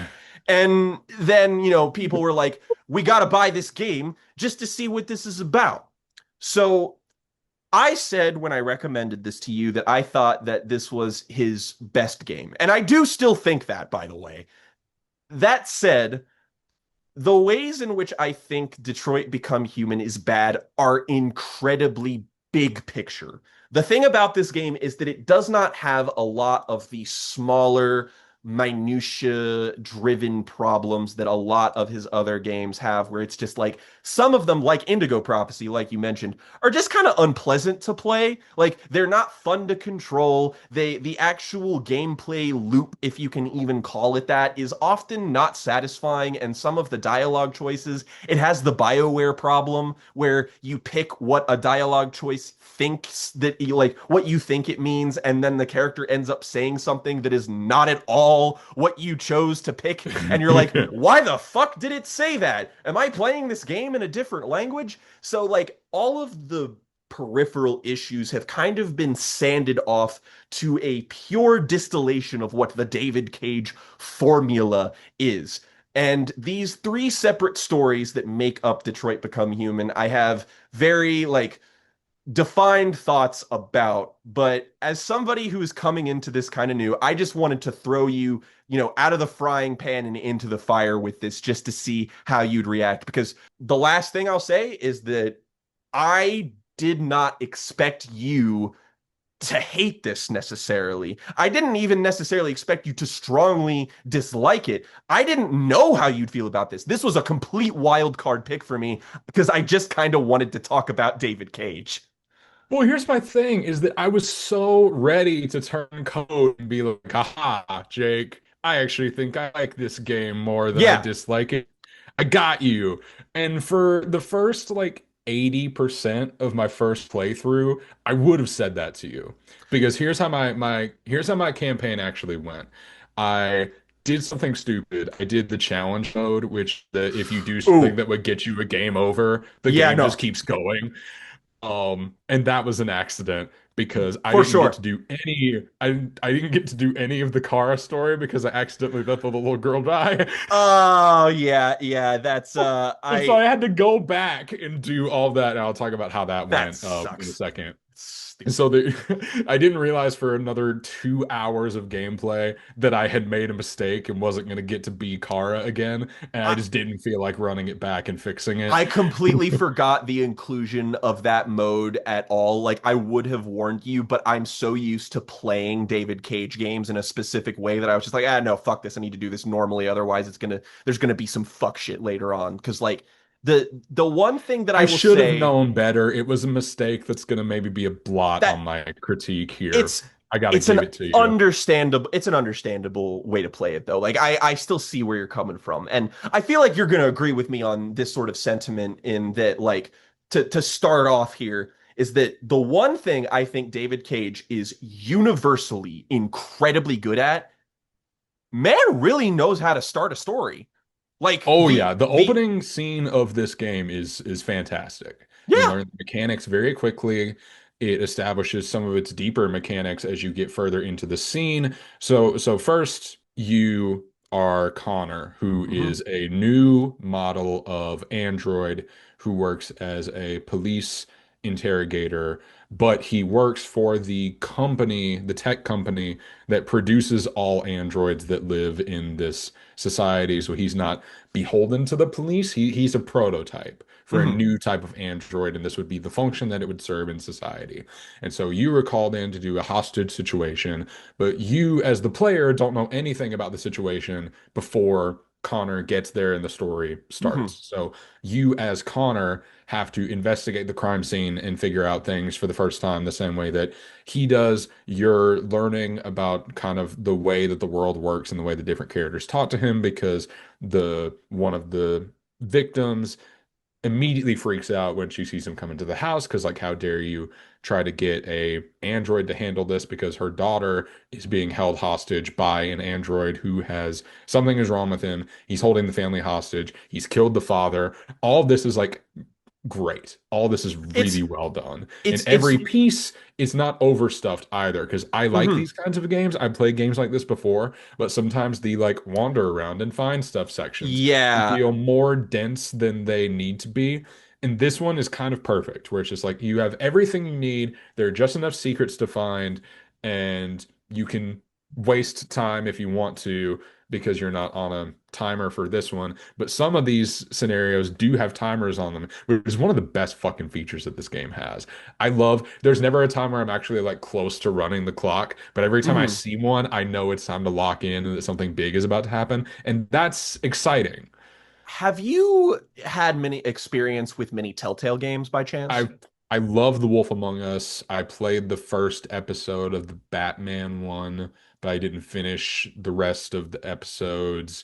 Were there any of the other ones that I played? I never played The Walking Dead. I think the only That's one that I finished is The Wolf Among Us, that which I do love. I'm glad you at least have a basis for comparison and how they work. I overridingly like the kind of weird experiment that ended up being Telltale Game Studios and like the only issue is that I do feel a disparity between like the point and click parts of those games are just like no matter how well you execute those, I don't care when I could be making choices. Like if there's one thing that I appreciate Cage for, it's the fact that he gets better and better with every game at being like, I am going to focus on the parts of my games that people actually find fascinating. Like with Telltale games, it's like even the ones that I love, like The Walking Dead season 1, I still think like as a story really fucking holds up. But like when you're doing the in-between segments of like, oh, you need to go find something, it's just like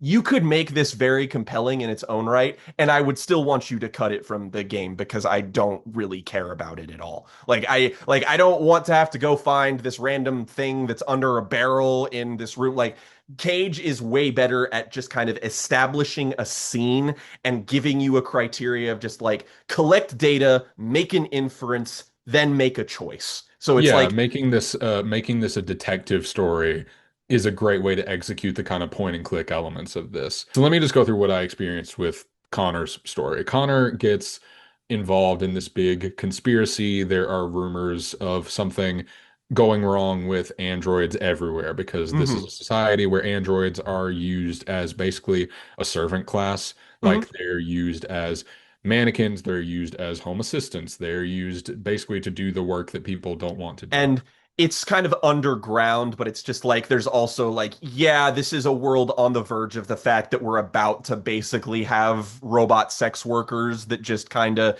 exist. That's a thing about this setting that gets a little more lampshaded than I would like to think, just because it's an inherently very interesting dynamic that is only really like passingly like, oh, this exists, but it's like the issue within this game that gets like the least amount of attention that I feel like, maybe should have gotten the most amount of attention, Well, but because of the setting, a lot of characters take things for granted in the mhm, story that the story doesn't have interest in thematizing mhm. like the android sex worker stuff. Marcus, not Marcus, Connor figures out that a basically I don't he doesn't know what's happening, but something is going wrong. Androids are going rogue. They are killing people. He investigates multiple murders.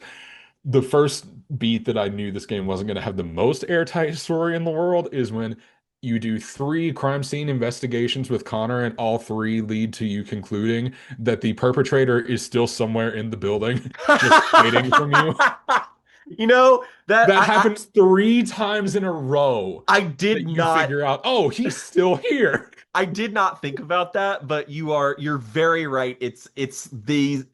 I think it speaks to a greater point that we've already kind of hinted at, is that Cage is really good at setting up these like individual scenarios, but like trying to string together something that carries between two scenes is just it's not even something he even really does anymore. Even in Detroit, it's just like what is immediately in front of you is like all that is imperative to what you are doing, which kind of makes some of the choices you end up making as this game progresses a little bit more difficult to gauge as the stakes kind of get increasingly like bigger and bigger. But I didn't even really think of it in that way, but you're absolutely right. And that like it feels like the game only really has one mode to be in, and like you have to do the chase scene at the end of all of them, and the chase scene can always end in one of two ways, but like it's a very like I if nothing else, I appreciate the fact that Cage and Quantic Dream are very cognizant of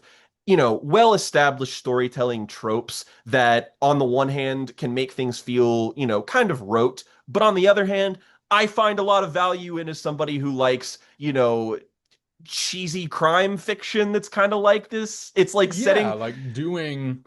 So basically, what happens is that Connor gets assigned to a special case that's like figure out what's going on with all of these androids. We have all these different cases where basically an android freaks out and commits some kind of crime that should not be happening.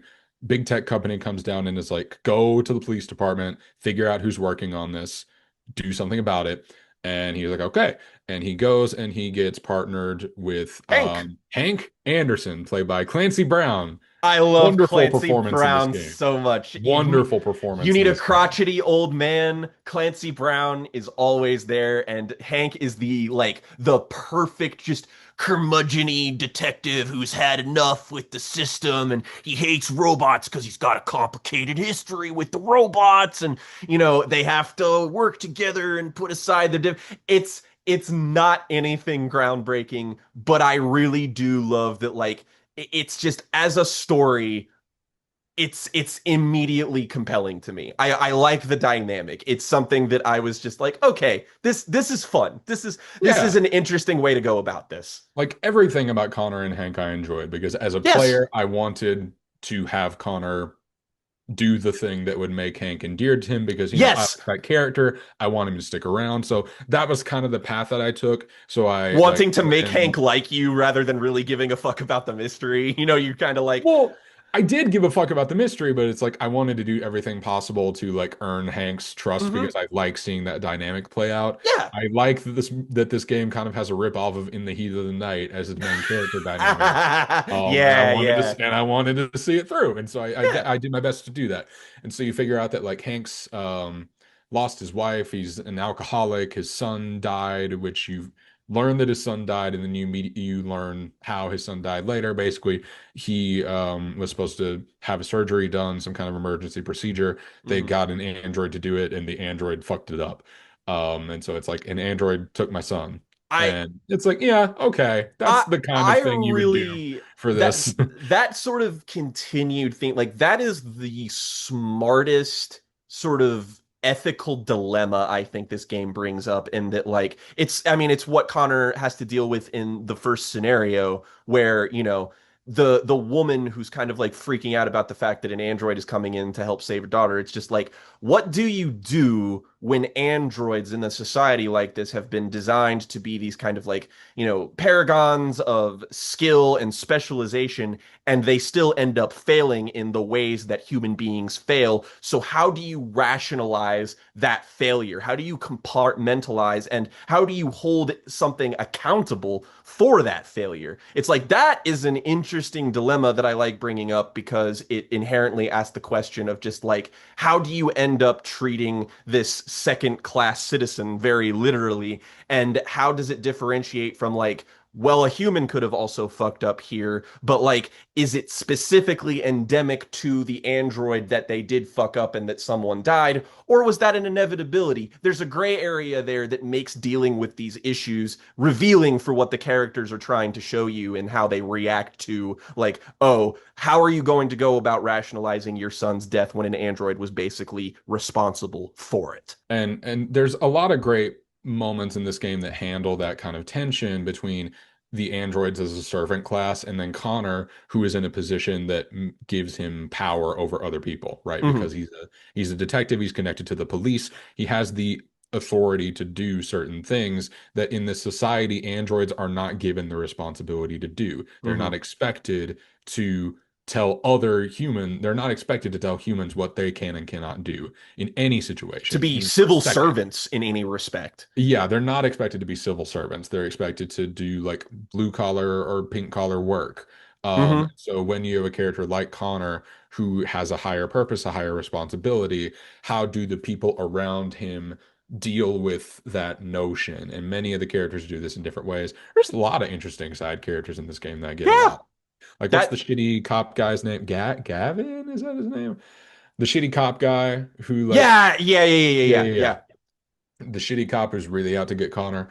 Um, but Connor has a kind of benefactor from the tech company named Amanda, who he visits in this kind of mind palace that I didn't realize Lit that's what it was It's for a literally good called a portion mind of the game. palace. It's not even like a special name. Like they literally explicitly call it a mind palace. Because you'll just like be driving from one place to another, and then you'll have a scene where Connor is in the mind palace talking to this person who basically lives inside of his computer And brain.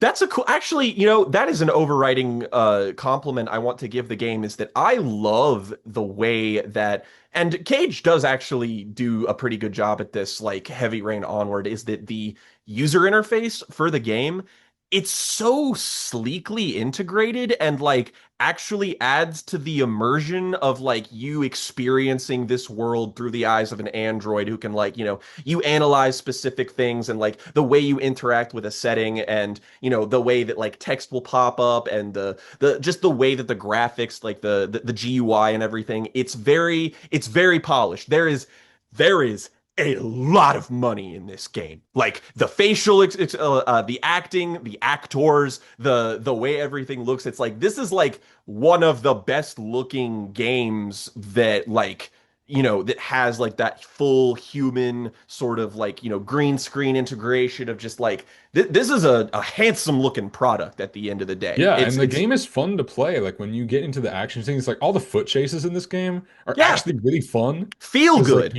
you get to do like actual movement and actual like quick time events, and you have to make these snap decisions about where to go because you might be chasing somebody, or you might be trying to escape something, or you might be trying to like find a thing. So when the game like really takes the gloves off and lets you like do a little bit of gameplay where you Mhm. have to make split second decisions, it feels good to do. Like I love that foot chase with it's Connor that does it, but I can't remember which of the deviants that he's chasing after. It might even be Marcus, and he just doesn't know. Oh But yeah. it's the one where you end up having to choose whether or not to save Hank or keep chasing the guy. Mhm. Where you go through this like long foot chase and you're like jumping off rooftops and going through buildings, and it's really fun. Like it Oh can be a yeah. really fun game to play. Or like when you're breaking into the TV station, there's a lot of fun gameplay segments there too. A lot of snap decisions that you have to make, but eventually Connor real stumbles onto this thing called Jericho that he's not sure Mm. what it is, but he's heard from multiple sources like Jericho is the way. There's a way we can be free. Like he's hearing this from some of the deviants. Find Jericho and you will like learn the truth about this society and how androids can be free.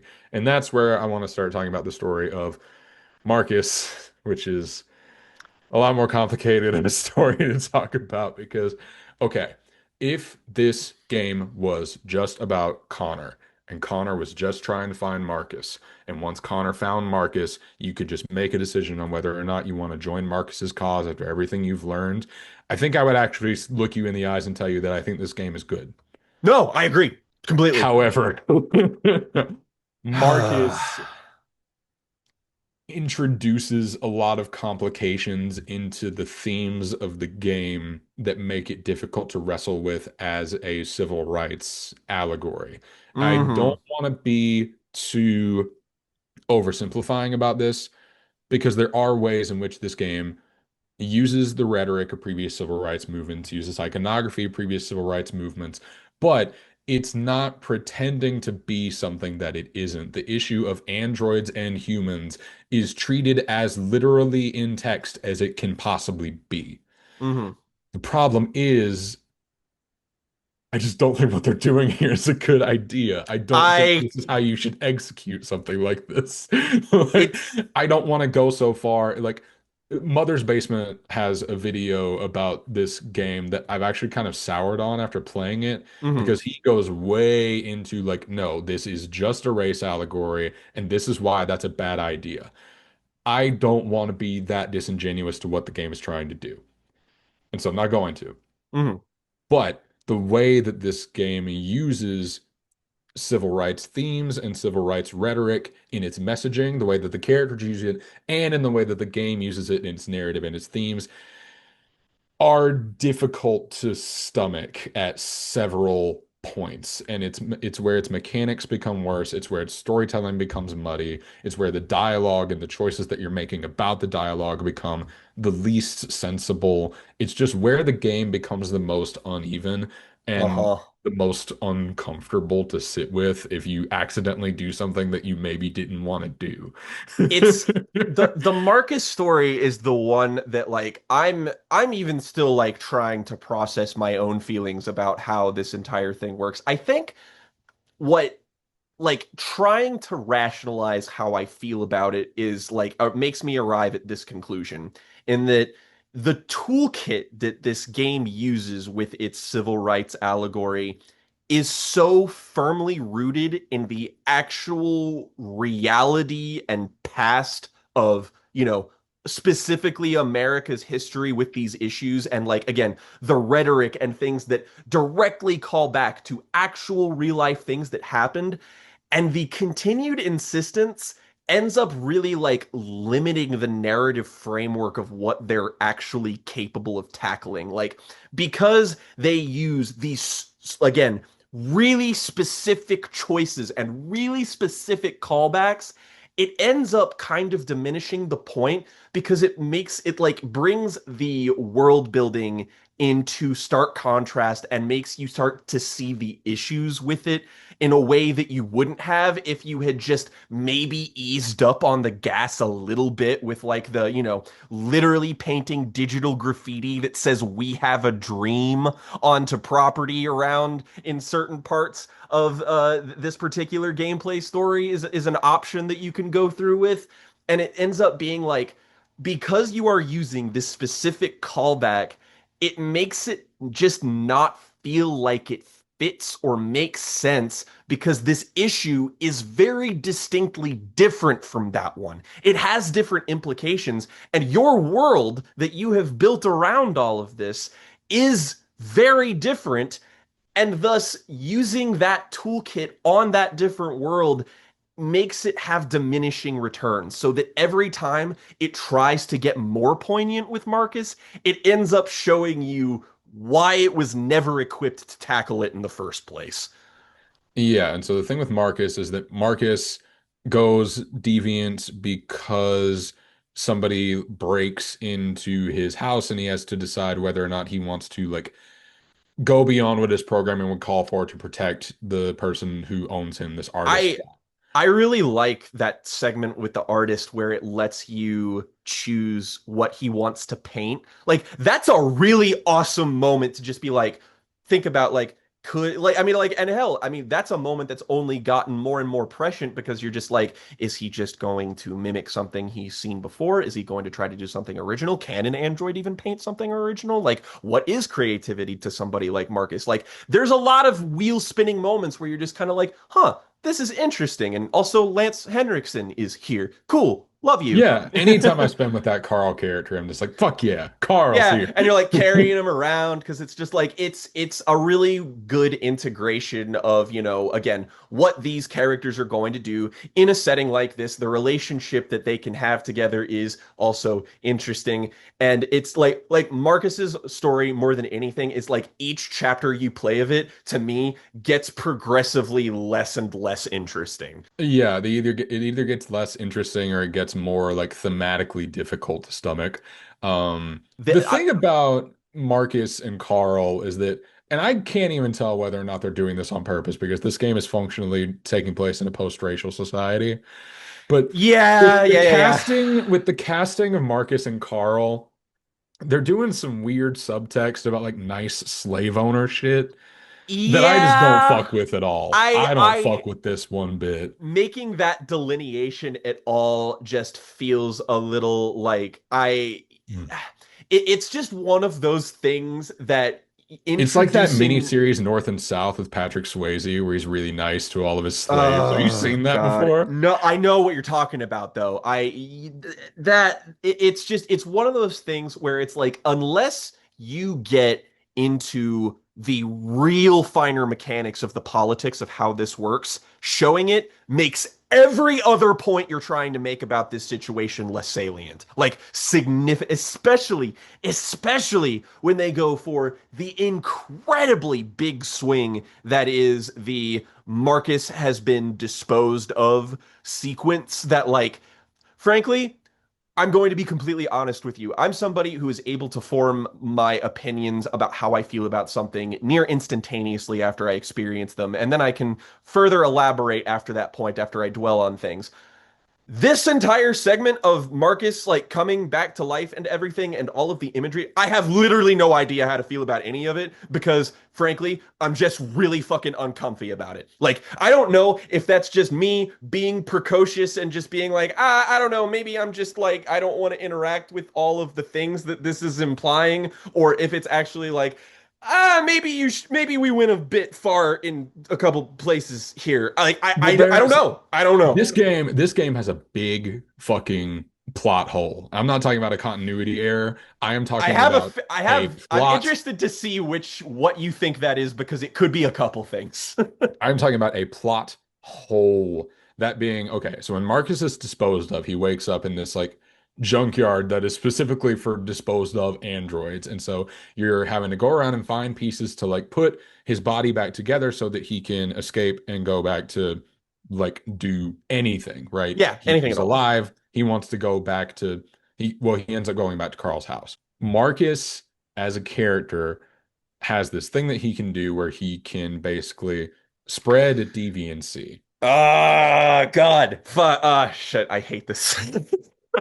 where he can touch any android and spread deviancy immediately. Because normally, to be a deviant, an android has to somehow violate their programming, which they are normally not. Textually, they are not able to do, but clearly they are able to do. It's the AI, artificial intelligence movie It's problem, where it's like the the thing William Hurt says about the robots is not true. The idea that androids cannot deviate at all is clearly not true. But the Marcus is Asimov's able, laws of robotics thing is something that this game flirts with but doesn't entirely embrace. yeah, it's not established that they're actually applied in the mechanics of how the androids work, which is fine. You don't have to Yeah, do no.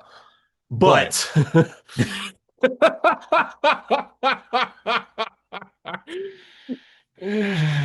Marcus is able to spread deviancy. And so throughout the whole game, you're playing as Marcus, recruiting other people to Jericho by just like interacting with different androids. You are led to believe that Marcus is the only one capable of doing this. And so then at the very end of the game, when if you have Connor join Jericho, which I did, Connor infiltrates the CyberLife is the big tech company. They have a big tower and they're about to roll out a new line of androids. So a bunch of androids are being kept in storage in the bottom floor. Marcus wants Connor to pretend to still be a cop in the case and enter and get access to that floor, but secretly get all of the androids out. And so I thought, then why is Connor going? Connor can't do that. Connor can't like spread deviancy, right? That's the thing that only Marcus can do. So why isn't Marcus going? And then immediately you go in there and Connor is just immediately touching everybody and giving them the woke mind virus. And I'm like, I so was gonna wait, say, everybody was capable of this the whole time? Is and that what if they're implying? and if it's just them, I don't recall any moment where the narrative even attempts to justify this. Or There, that Connor can do it at all, right? It's just meant to be like, okay, Connor, go do it. You can go do it, right? hmm And you're just meant to believe that he can, and then he does, but there's and no precedent that Connor is capable of doing this. And it's not as though the justification for Marcus being able to do it is really all that concrete either. It's Oh no, something he you just just has have to, fucking yeah, superpowers. you literally are just like, oh, he's got the woke mind virus. Like that's literally just like he just defected and now he can do that. And like again, I don't That's a thing that need, I can accept as a yeah, mechanic because of the messianic tone of Marcus's character, which is a thing that I take issue with. But if you're going to do that, sure, give him a superpower where he can shake people's hands and give them the woke mind you at virus. least I have don't to be care. consistent with what You you're have to make the establishing right. You have to make the story work. That's a way that the story because can work. But Connor being able to do that completely retcons everything tonally about it, Marcus's story. and it also like I feel like this had to have been like a behind the scenes decision because to me, I'm like, so why isn't the story playing out actually in reverse here? Because the way if I was writing this game, I would be sending like I would be like, okay, and then Marcus goes into the tower. And then like the way that the plot coalesces just feels like a complete left turn from how you think it's going to happen. Not in like a subversive way, but in a just like I thought that in order for, C to happen, A plus B was going to happen, but instead we're kind of taking a different tangent, and then we got to do this whole fucking, oh, which one do I shoot? Which is just like, oh, for fuck's sake. So that Like, one, I'm gonna defend that actually. I think that scene is actually executed pretty well. One, because that fight scene is blocked so well, you can as, immediately tell which one it is. And mm-hmm, two, mm-hmm. you are the guy on the wrong end of the gun, so you have to do the convincing, which Yeah. makes that scene work for what it's doing. It's way I think more that scene is interesting than fine. it's I guess I object to, like, I don't object to the way the scene is executed. I just object to the fact that the scene is there because it just It's silly. with any David Cage game, this is always what he does, is that he is able to take at least one plot line or one plot thread and make it really interesting. And because, the end of the game is coming up, he has to, shoehorn everything into a plot-shaped hole. And by doing that, he always just ends up leaning on some trope or some thing that takes away from all of the individuality or uniqueness of the way he's trying to resolve a narrative and just ends up doing it in a way that's like, oh, okay. And it's like, and I'm not trying to like He hit this falls on point. very simple tricks to get to the end, you I'm know. not trying to hammer home the part of just like, oh, this is unoriginal and that makes it bad. I don't think that. But what I do think is that this is so handily taking from so many other pieces of fiction that are so well established that it's just like so many beats of this feel like beats for the sake of it and not beats because they have an interesting effect on the player or an effect on the story in general. Like the entire sort of sequence with like Connor and the other robots and stuff. Just like, yeah, I too have seen the first ending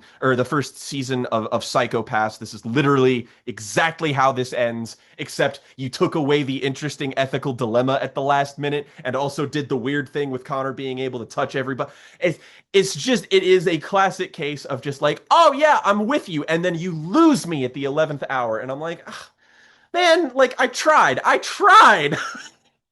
but To go it's back, not awful though. It's not terrible by any means. to rewind a little bit to Marcus's story, a key scene in this game is when you decide to hold a protest in a public square. Hmm. And so you, as Marcus and the androids, it's late at night. You're trying to break into this store to free more androids, and you're going to do a demonstration by doing basically several binary choices that can all kind of pile on top of each other. Hmm. You steal a truck, or you find some way into the building. You free the androids. After you free the androids, you have all these choices you can make about things that you want to do to stage the demonstration. Hmm. And a meter pops Public up. opinion. Well, that's fine. A meter pops up that says pacifist versus nonviolent, and you get a percentage scale for both of them. And you make all these decisions that can raise the pacifist value of the protest or the violent aspect of the protest. And so there are all these little decisions you have to make. Like, do you leave up? Do you just like spray things? Do you do like graffiti, hologram graffiti tags and then leave? Or do you want to like wreck shit? Do you want to knock over the statue that represents android deviancy? Do you want to like, there's all these little choices you can make that affect how the protest movement is seen by the Public. public opinion, which basically that meter doesn't matter because the game is going to end No. with some kind of human android conflict either way. So for the first two acts, the public opinion meter, whenever it pops up, it basically just means that something important has happened. Yeah, it's flavor text It really. doesn't really mean anything whether it's going up or down because it's gonna go down And if it, And in a story-based, choice-based game, you need to make that shit crystal clear as to what effect it has on the player. Otherwise, how do I go about making my like this game frustrates the shit out of me because it exposes the problem I have with the core of the way David Cage games are built. In that I like I would say a good 80% of my issues with this game disappear if you remove the post level webway thing that shows the different outcomes and potential scenarios of the because to me anyway, and I know that like this is not something I hear other people talk about, but it is something that bothers me in that like making a choice-based, story-based game and then clearly delineating what the choices are and can mean in like a, oh, play it again to unlock the, it completely demystifies the entire process to me. It ends up making this way less about organic decision making and more about trying to pigeonhole myself into a hallway that is headed into a way that makes the story make the most sense or right. is the most satisfying and kind of Yeah. becomes self-defeating as an experiment.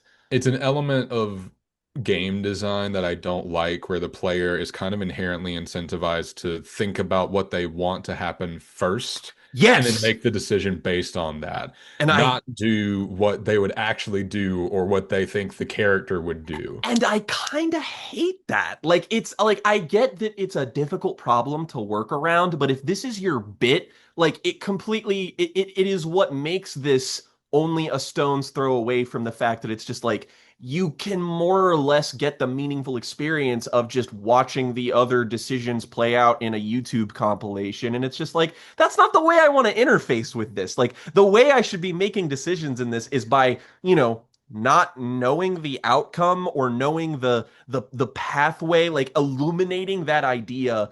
Like, and even then it feels like you could at least do that in a way that's a little bit more subtle, or just a way that makes a little bit more sense in context with the mechanics that you've been Mm. established to. But otherwise it's just giving me a map and saying, like, press these buttons to go down this hallway, and it's like, this isn't what I play this for. Yeah, like I want to have a narrative experience. I don't want completionist fodder of like, look at all the nice ways we thought we could tell this story.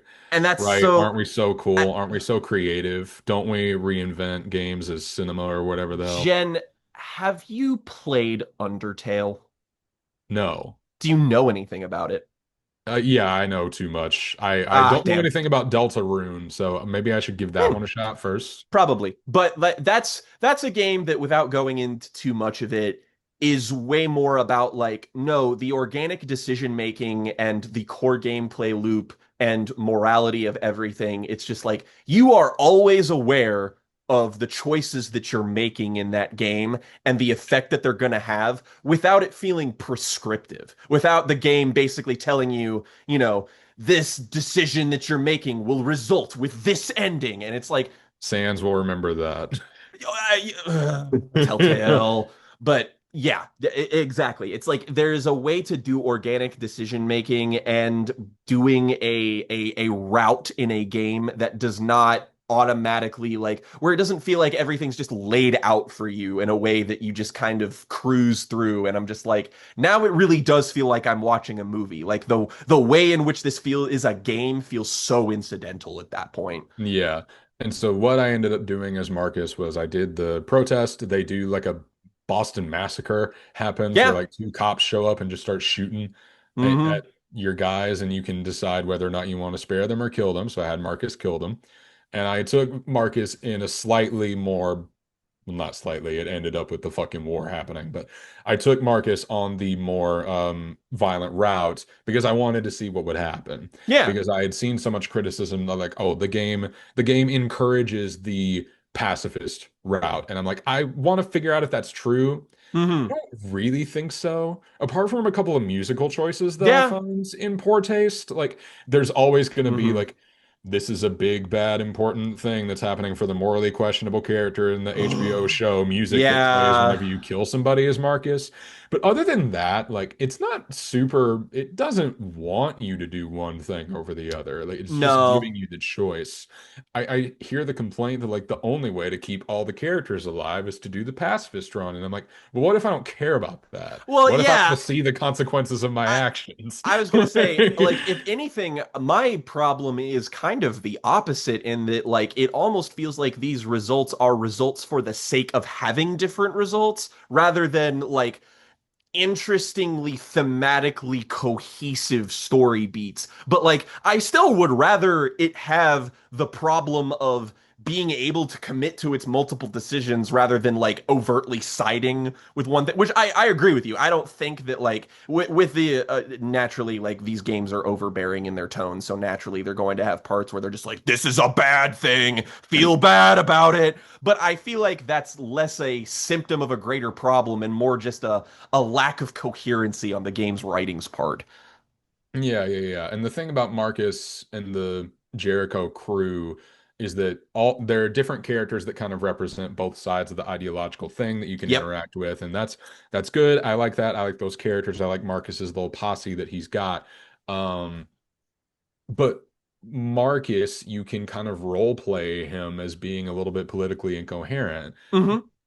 But the problem with that is I want to know more about Marcus if I'm in this for the story, I want to know what Marcus actually wants to do after a certain point. Like I kind of don't want to be the one that decides what kind of revolution we're gonna have. Yeah, you want to make the decision that allows Marcus to make his own decision rather than like it feels like, the game is leaning on you being the character at the 11th hour rather than Marcus himself. Yeah, and which is tonally dissonant for me because again, Marcus has applied so much of a savior, a messianic tone to the way that he's portrayed at several points in this game, and sometimes I feel like it just doesn't fit with the decisions that I'm actually making as this character. 100%. 100%. And so you have things that you want me to take away from how this character is written, but because of the way that you've designed your game, I can make him act completely the opposite,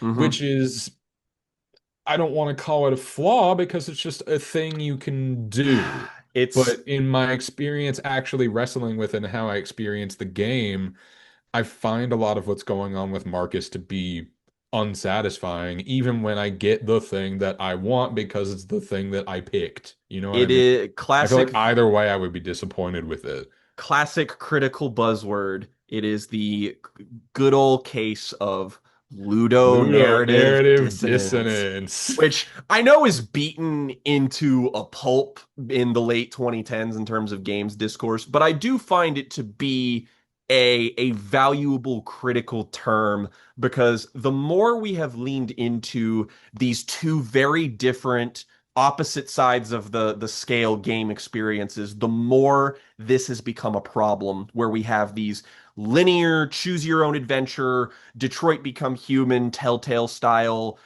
cinematic game experiences and open world games that are basically a sandbox for you to do whatever in them. And that both of them end Or up, just like mechanics conveyor belts, you know? yeah, where it just kind of feels like, okay, these things in these games are satisfying in a vacuum, but when you put them all together, it creates an incoherent piece of art and an incoherent piece of storytelling.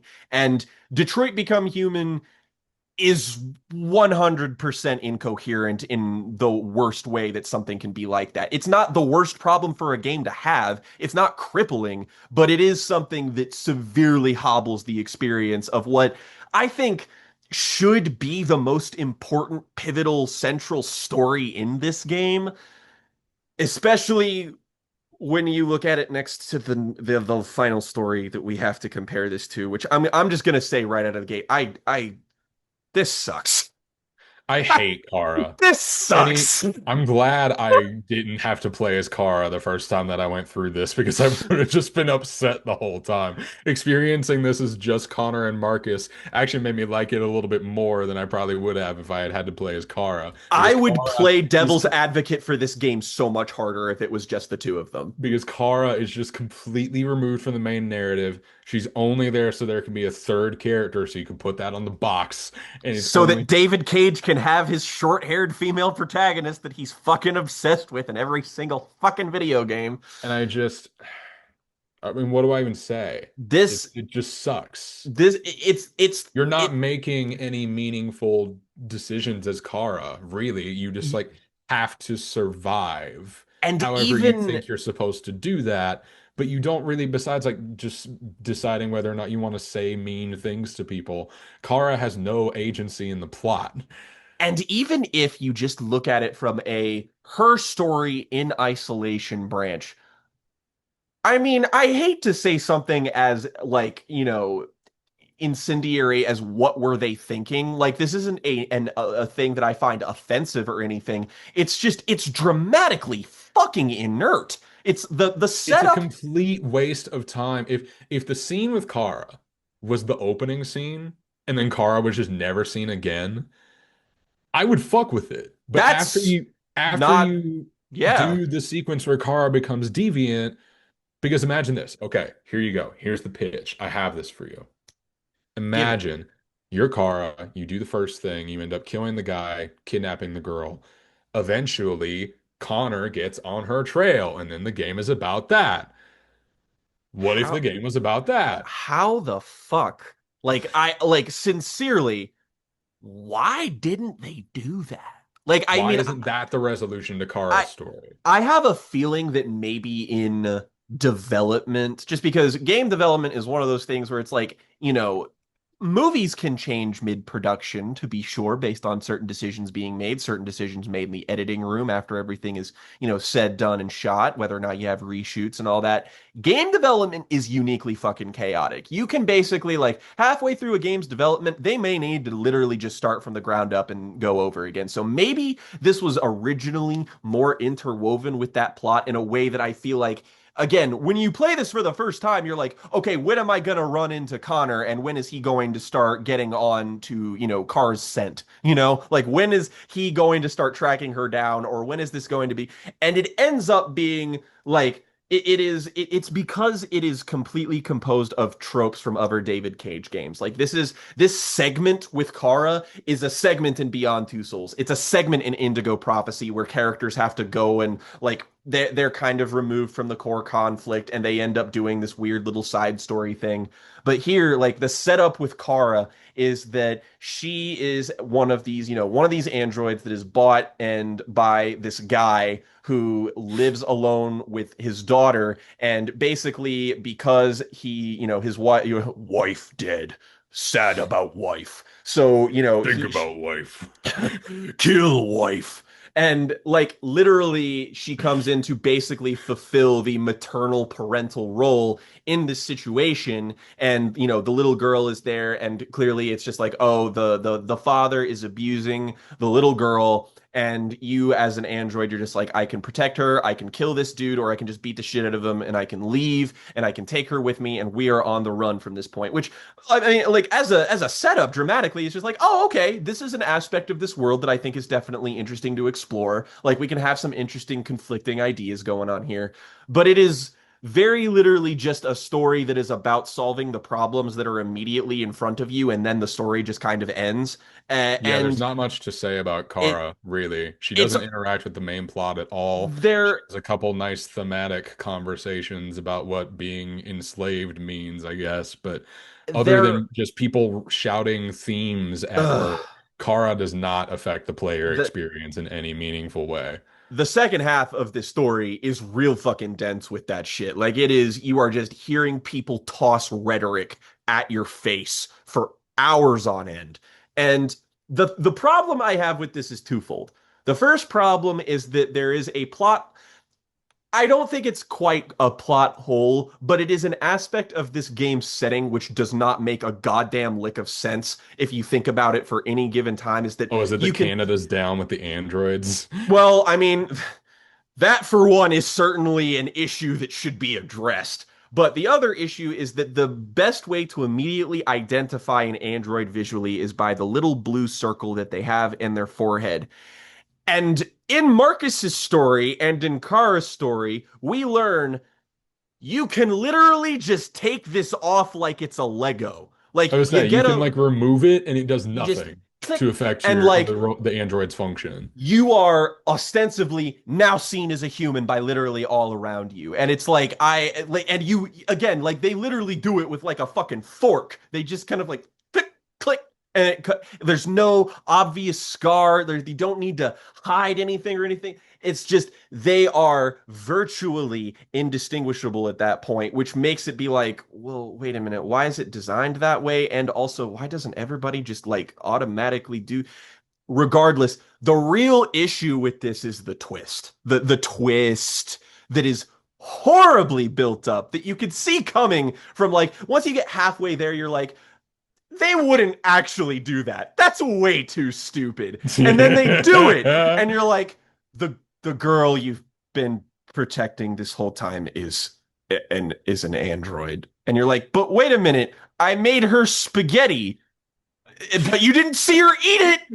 But but but why Well, did I it's make a it? twist. It's a twist that's just there for the sake of having a twist because it doesn't Literally, change anything. not a goddamned thing is actually affected by this twist. And in fact, it makes it be like, so wait a minute, this guy's wife and so he just like buys the kid to have a kid. Also, why like Why would you even need a why do you even want a surrogate kid? can we also just like again, I know that like, not being able to pay attention to the sex worker robots is just like I would have liked if they were able to do that, but if you can't, say la vie, I guess. The fact that you can buy child robots in this universe is like this opens way too many questions that I don't even want to be thinking about in any context, in any scenario ever, You if you you can are not. read you can read all these little magazine articles throughout the game that you can find, and one of them is actually about robot children, but it's written with like Starship Troopers level of can you believe this is what this world is like now?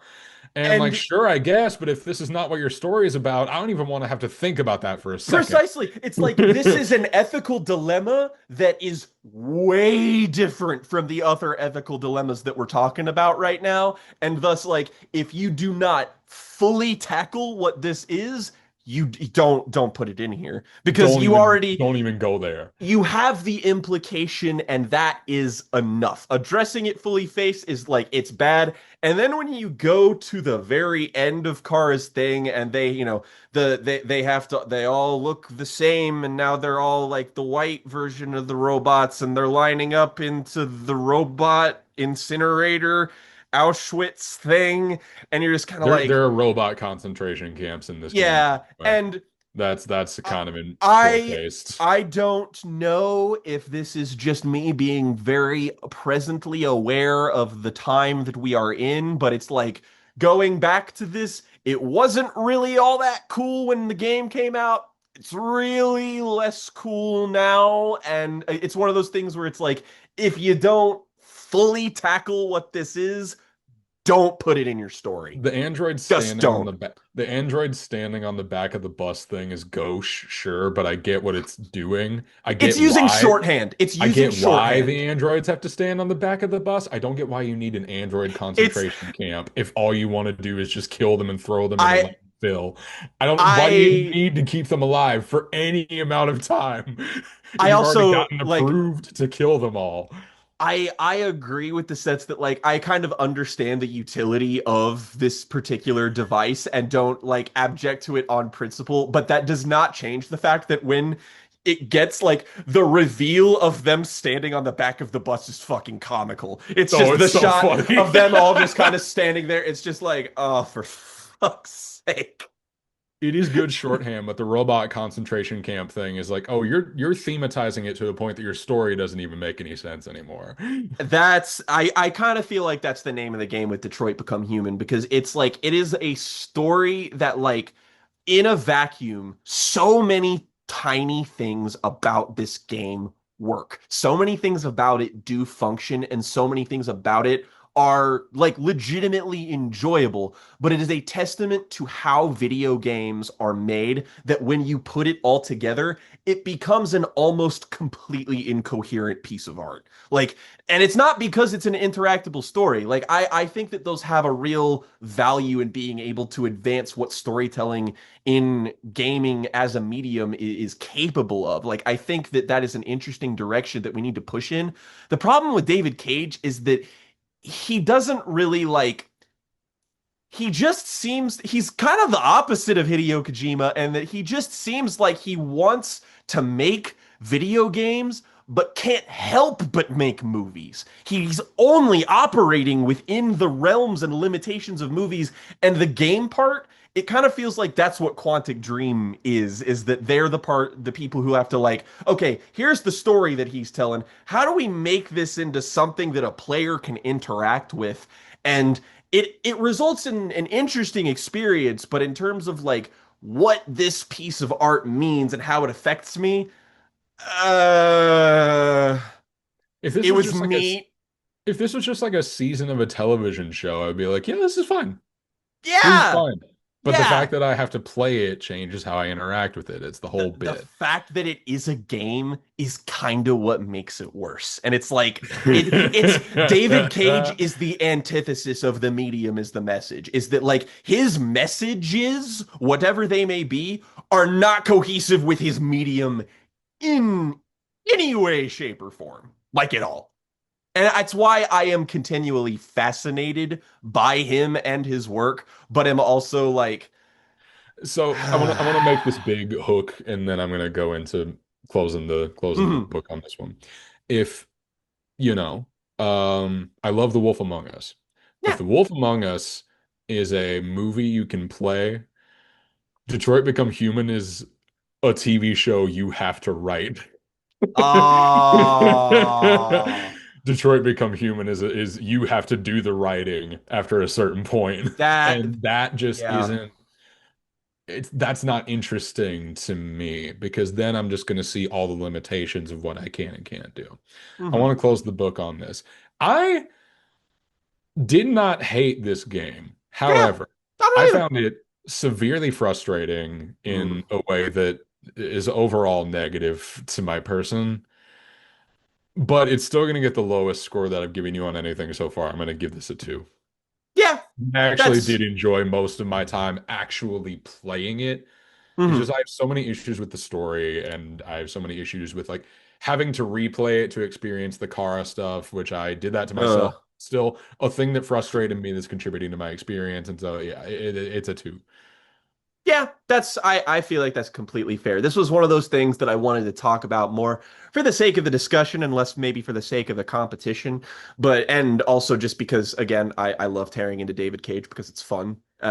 That said, like if I wanted to get the full 5 stars, I would have given you Beyond. Like I have almost no doubt that that would at least get me a 4, but Oh, I'm like I'm sure. I think my thing that kept me enjoying it was just that I genuinely like some of what's going on with the tropes in the for story. sure, Right? I'm engaged in the detective stuff. I genuinely liked Connor and Hank as characters. So for all that stuff, I was just like, yeah. yeah, I'm liking this. I'm It's here. Detroit Become Human is not about this explicitly. I mean, yeah, I guess you could make an argument for it intersectionally, but like it definitely has the best sexual politics of any David Cage game, which makes it a lot easier of a pill to swallow.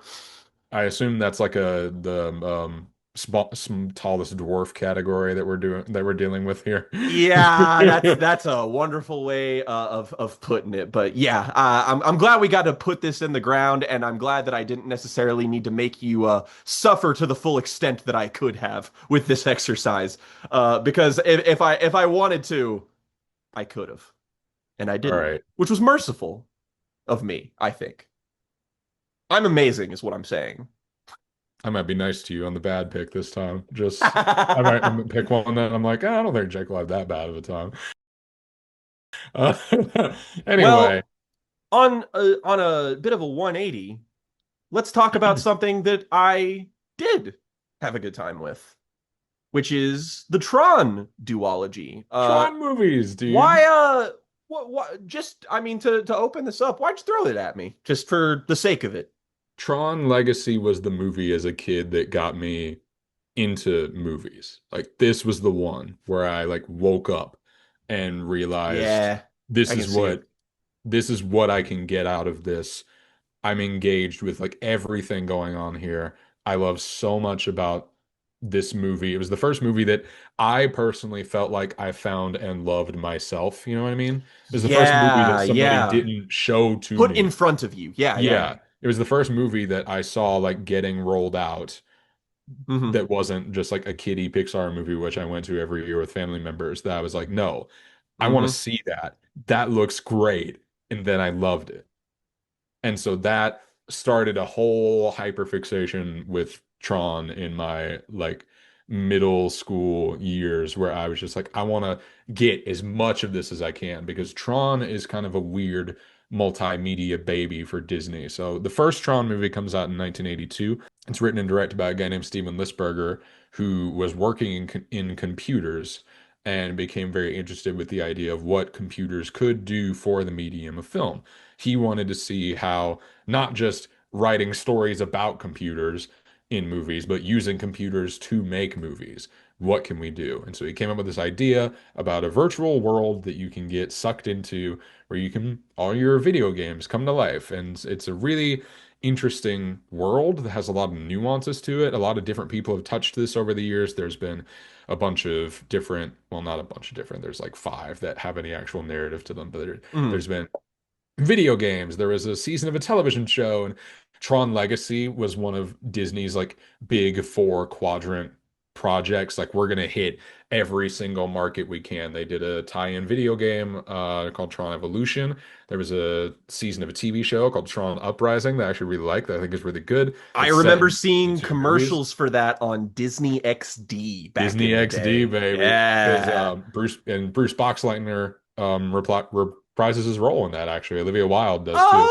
Oh, Cora shows up in that show a couple times. interesting. Because I did not know it's that. set right before Legacy, so you're following this cast of characters who are interacting with like Tron and Cora and some minor villain characters that are more reminiscent of like Sark from the first movie. But Right, right. and there's a whole season. Aaron Paul is in it. He's really good. Yeah, oh God. Yeah, he was Elijah in Wood that. is the lead. Like they got a big cast for this show. Yeah. They thought Actually, Tron was gonna be like a big ticket item in like 2010.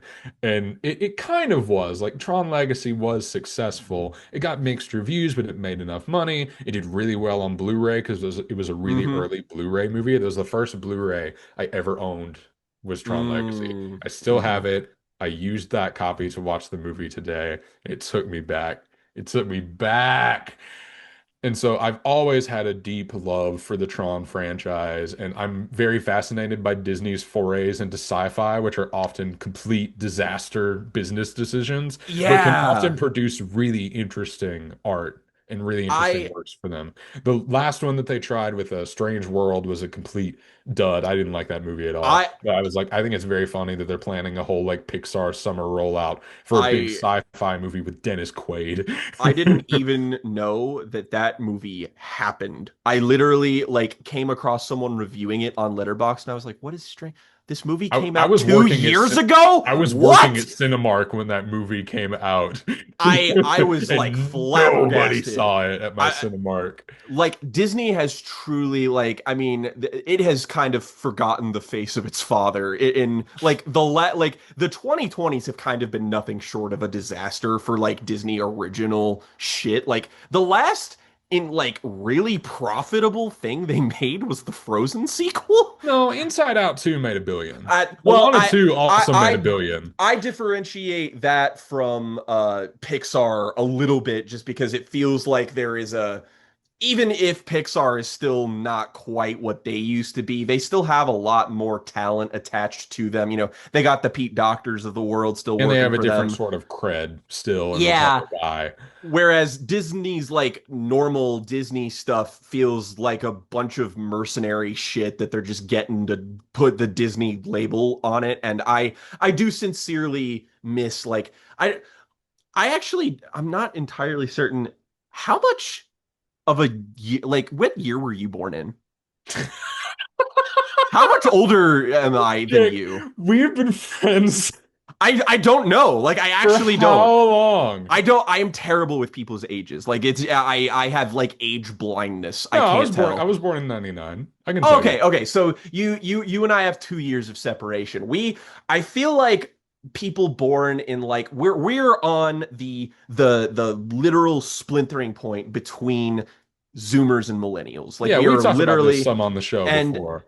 and like as such, we grew up in the 90s and 2000s where the Disney output that we were exposed to immediately is, at least in my opinion, the most creatively interesting period of the company's like existence. Not the most creatively successful, mind you. That's absolutely like the golden age, like, you know, Disney made Fantasia and that was a legitimately experimental film at the time. That's their most creatively successful. But their most creatively risky and interesting era is the 90s. And I have a really big affinity for the movies that came out then that, you know, everybody kind of thinks are just sort of in, like, I'm talking about the Atlantis, the Lost Empires of the Fuck world, where yeah. it's like, I love so Again, much another about that like movie. big attempt at big ticket sci-fi that didn't really work And out at the time.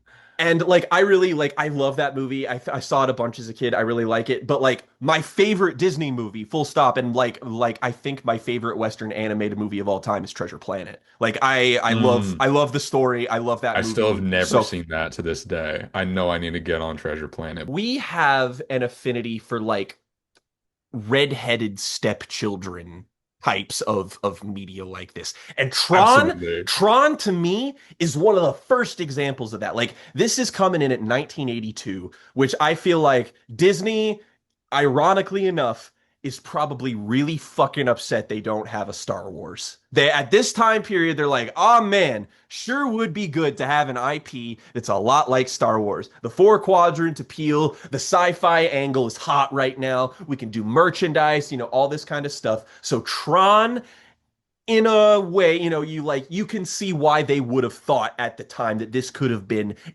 They did enormous. this because they'd already failed with the black hole in Yes, I was 1979. actually going to bring that. Doesn't isn't Anthony Perkins in Yeah, that he or something? is. Yeah, is that they were in this period where they were making these movies that were just like throwing shit at the wall and saw what stuck. Like I'm talking about, there's movies like they made a bona fide like two horror movies under the Disney umbrella that are like they're not horror, but they're Something Wicked This Way Comes, the adaptation of the short story, and I think it's called Watcher in the Woods. Movies that like not a goddamn person remembers. I, on the other hand, had those on VHS because of my grandmother, and I watched the shit out of them. But Tron was the one movie that was in this area of like, it was in this period. Like, I feel like the 80s and the 90s of Disney have kind of an echoed sort of like, we don't really have a direction right now, so let's scramble to find whatever the fuck it is right now. And with the beginning of the 80s, we have Tron, which is like, was Tron a financial failure for them? It made 50 million, budget Okay, that's 17, so it was successful. so It had some good like it immediate was impact on the culture, although the arcade games did immediately gross more money than the movie did as soon as those were rolled out. that makes sense. The arcade games got people interested in the movie afterwards, you And know. up until now, like I knew Tron existed and I knew screenshots I had seen from it from like I guess videos that I've seen on like YouTube, I guess.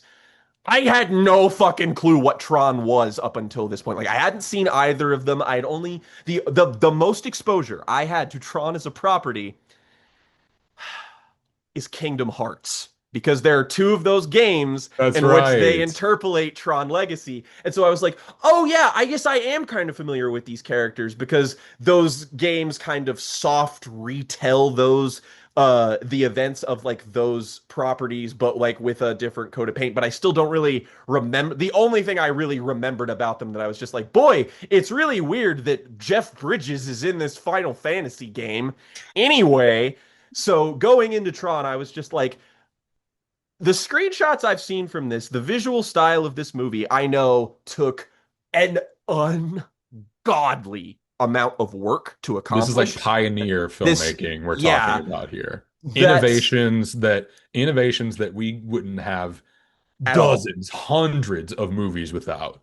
And on the one hand, it's just like it's really easy to appreciate it for that. And on the other hand, if you see stills of this movie, it's just kind of like your first instinct, if you're not familiar with it as a kid, is just be like, fucking, this looks real silly. So Yo, whoa, this guy. I was kind of that tone is that I was kind of prepared to go into this and be like, because what I've at least gleaned from cultural osmosis is that people think that Tron is an interesting relic and not a lot more than that. And I was prepared to be like, I'll probably be at a distance with this.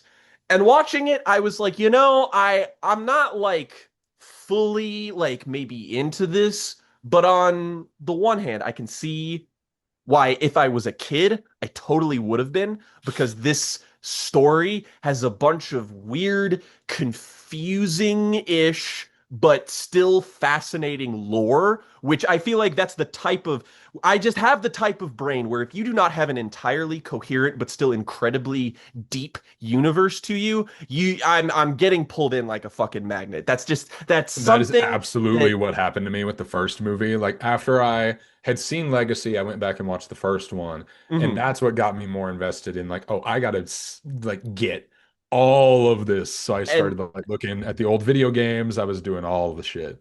And I watched these on Disney Plus, which, if I will afford them any compliment as a streaming service, man, the transfer quality on literally all of their like in-house shit is so nice. Like watching the original Tron on Disney Plus, this movie looks great. Like I mean, like divorced from the style, when I just mean like in explicitly cinematic terms, like for example, take away the style, the other world aspect of this story altogether, and take a look at the aspects of this movie that take place in complete like live action normally.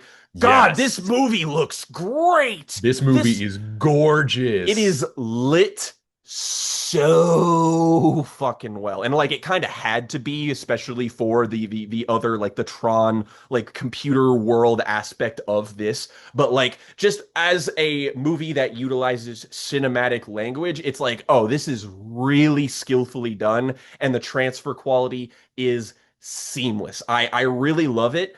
And then there is the aspect of this that like this movie story is very unusual. It unravels itself in a very interesting way and ends up being this kind of corporate thriller thing that has some Yeah, it starts as like a corporate thriller movie because Jeff yeah, Bridges is a video game developer. He works at basically Big Tent Computer Company, but they have a video game division. That's the one that he works for. His games get plagiarized by this guy, Edward Dillinger, who uses the stealing of the authorship of the games to like elevate his position in the company. And so Kevin Flynn is his name, Jeff Bridges' character. He walks, but he like runs this arcade and uses that as a very kind of backdoor. very devil may care kind of character. Like I really like Bridges in this movie too. Like he first of all, man, young Jeff Bridges.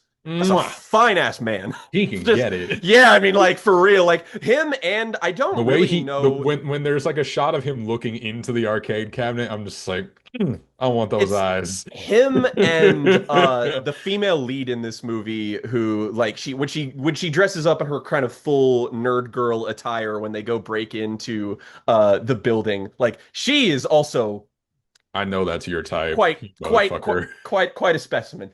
But I love the kind of like it does manage to say a whole lot about its setting while still communicating it in a very visual way. Like this could so easily be a movie that front loads itself with a shitload of technobabble, and it's there, don't get me wrong, but it is precisely enough for this kind of movie to be able to work and function as what it is. And the visuals of once we get inside the computer world are like, to me it kind of flutters back and forth. Like the really kind of intense action stuff is stuff that doesn't really hold up incredibly well to me. Like a lot of the stuff with the bikes, a lot of the stuff with the upside down U-shaped fucking, I don't know what they're called, but they're fucking big and they fly around and they're Oh, the those recognizers? yeah, Yeah. yeah, the recognizers.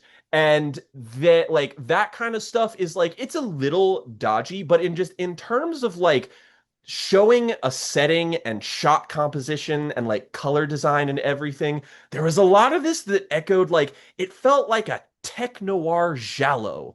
And there's just something about that that I was just like, man, when this movie like actually in its slowest moments, that's when it's at its most visually captivating to me. And I was kind of on board with it. Like I actually enjoyed the first Tron a good deal more than I really expected to, because I also kind of like the other thing I knew about this just from, osmosis is that people kind of find the story of it a little confusing.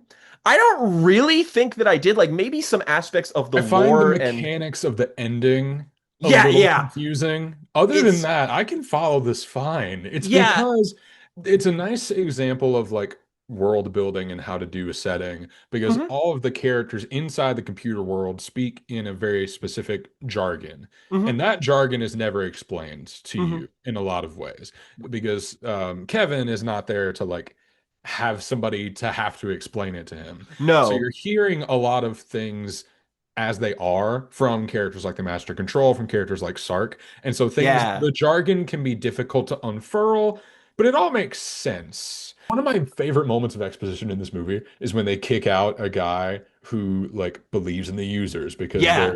They're people who believe in the people that created them, which is a thing. They call them Yes. users. The programs believe in the users as people who create them, who have specific purposes for them, and who should have a say of what goes on in this world. But Hmm. the villain of this movie, the Master Control Program, a kind of rogue AI, wants people to stop believing in the users so that it can take over and become like a tyrannical figure. So Yes.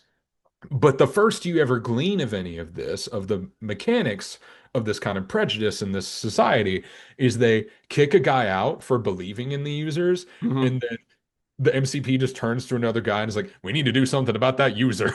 Yeah. And You so it's know, like, oh, you immediately get the mechanics of the world's like religious persecution that it has going yeah. on. The religion angle was one I really did not expect at all. And I was like, as soon as you see that one program at the beginning that is literally crucified on top of that, like that image, I was just like, oh, I see where we're going here. And there's also like the my favorite aspect of this movie's storytelling is how it's like that aspect of the religiosity of this movie's text is really fascinating because it's just like, what if it wasn't necessarily that they believed or had a religion and a higher figure? It's like, what if every person had an individualized avatar god?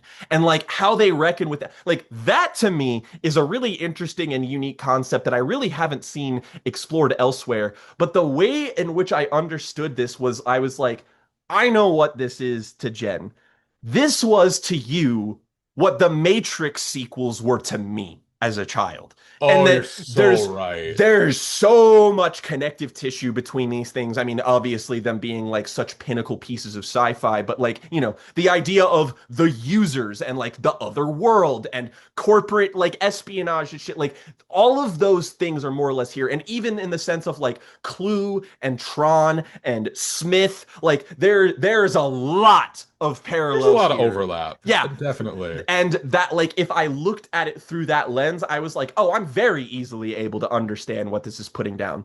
And the way that it kind of interweaves its religious themes with its theme of like anti-corporatism, which is like honestly something that I feel like is even more pronounced than the religious angle, because it's like, what is this movie actually about? It's about your boss screwing you over and then firing you and then replacing you with an AI to do the work that you were meant to do. I was Like, getting big like 2025 anger watching this a couple nights ago that oh I did man. not expect to have, to Like, be honest with you. not only did like I didn't expect it to be fucking like salient. I was just like, "Oh wow, this movie has like aged phenomenally well in a lot of respects in a way that makes me kind of want to die." But like it's a really likable, really interesting, and even when it doesn't age well, it's still so fascinating to actually watch them pull this off. Like the ideas at play, like with the cycles in general are just like, to me that's like a Star Wars lightsaber tier, like awesome, fucking like Just iconic thing to do. immediately captivating idea, the Yeah, like lightsabers the are. little the trail they leave and being able, like that is a genius idea for a video game. Well, It's it's like, because it's basically competitive Atari Snake. It's a yeah, very yeah, yeah. simple And idea, but there if you there is aesthetize it the right way, it works phenomenally as like a movie idea. Yeah, it's like it is something that is mechanical and visual in a way that is kind of like it transcends medium, and it kind of becomes compelling no matter if you're controlling it or not. But like just watching it and just being like, oh, these people have to like drive in these specific patterns in order to like close the. It's its own form of like combat. And I'm like, no wonder the Disney XD show focused so heavily on this aspect of it, because there's so much potential to mine from these mechanics. And so like it ends up being a really like just sort of fun, kind of weirdly high-minded adventure movie that sure it maybe hasn't aged the best visually, but I would still argue that it is so visually unique that that almost doesn't really matter all that much. It also helps that pretty much every iteration of Tron after this abandoned the look of this movie in some way.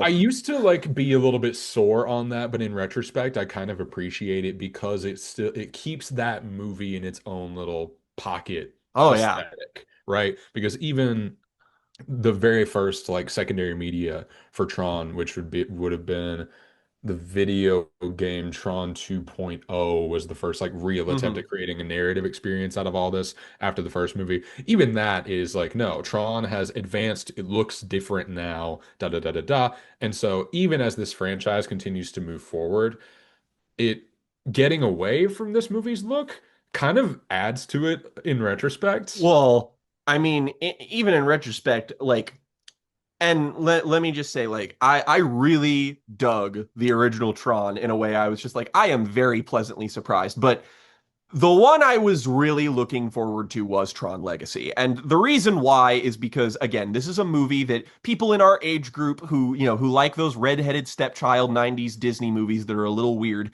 I feel like I know so many people that are our age who are just like, God, I fuck heavy with Tron Legacy so I've fucking always much. fucked heavy with Yeah, Tron Legacy, man. and like I have only been exposed to it A through Kingdom Hearts and B through the naturally the Daft Punk score, which I have listened to many, many, many times. I had weird moments where I heard the film score and had different associated memories with it that I had to apply, and I was just like, wait, this is so fucking weird to experience this in reverse this way. But I was like, I just know that from the outset, Tron Legacy is like this. If anything else, it is a technical achievement. And I'm interested to see how it plays out, just to look at, see how it's aged, see, what the deal with it is. And just from a visual standpoint, this is like one of the most immaculate looking blockbusters that's ever been realized. This is Like, one of, not to belabor the point, but like this is one of my favorite looking movies oh ever. my God, yeah. It's, and like so ahead of its time, it's crazy. Like you watch this movie and you're just like, Blade Runner 2049 doesn't look the way that it does without Tron Legacy. And not to mention, you could do that with a bunch of movies that came after Tron Legacy, but you also can't be like, yeah, no, nothing tried this after Tron Legacy came out. Like nothing Yeah, went no for movie this. tried to be this dedicated to an aesthetic again Absolute after no. this. And like we are a Maybe like worse world Avatar, for but it. even that has like a naturalist element to it that keeps it concrete. This is like, no, you have to start from scratch and Yeah. build an entire visual identity. And no movie has tried this hard to do that since. And, the vast majority, like, this movie is kind of really more about the other world than even the first movie is. But, like, the setup of getting it into there, I found myself, like, shockingly into because, firstly, like the first movie, the way that the filmmaking looks on the outside, like, I realize It's this is gonna crisp. sound, I realize this is gonna sound a little crazy, but, like, I was watching this and I was just like, did homie did Kaczynski take notes from like David Fincher? I Because was this looks gonna say that. it It looks looks like a like the goddamn. social network. Well, it's like yes, the social network. The social network is a perfect visual comp for how this movie starts. But my big pitch, and this is the thing that I want to put on the record, Tron Legacy is maybe not the first, but it's absolutely the best example of the legacy The Legacy sequel. sequel. Yeah, yeah, Right. yeah. I I have a mentioned this hard to you when I time. pitched this to you, but like this is where all the legacy Uh, sequel tropes kind of come hmm. from. People keep repeating moves that this movie makes over and over and over and over and over again. And Oh. I think it's lame. I think it doesn't always work. I think some of these movies really shouldn't try to do it. But everything about how they execute the story of this works for me, aside from one thing, which is that we do have no idea who Sam's mom is. Yeah, just kind of like I mean Just like that one little detail I was thinking about it because I watched these movies like I watched Tron Legacy earlier today. I watched the first Tron 2 days ago. And I was like, who? Where did Laura go? I would just like just to know to inform the relationship just because I want to understand because Sam is actually a quite likable, very plucky protagonist. Like I really like how I mean, he is, he very much is his father's son. That's how they characterize him, as being like he's kind of the devil may care sort of like, but he's a lot more motivated. Is the difference between the two of them is that, Yeah.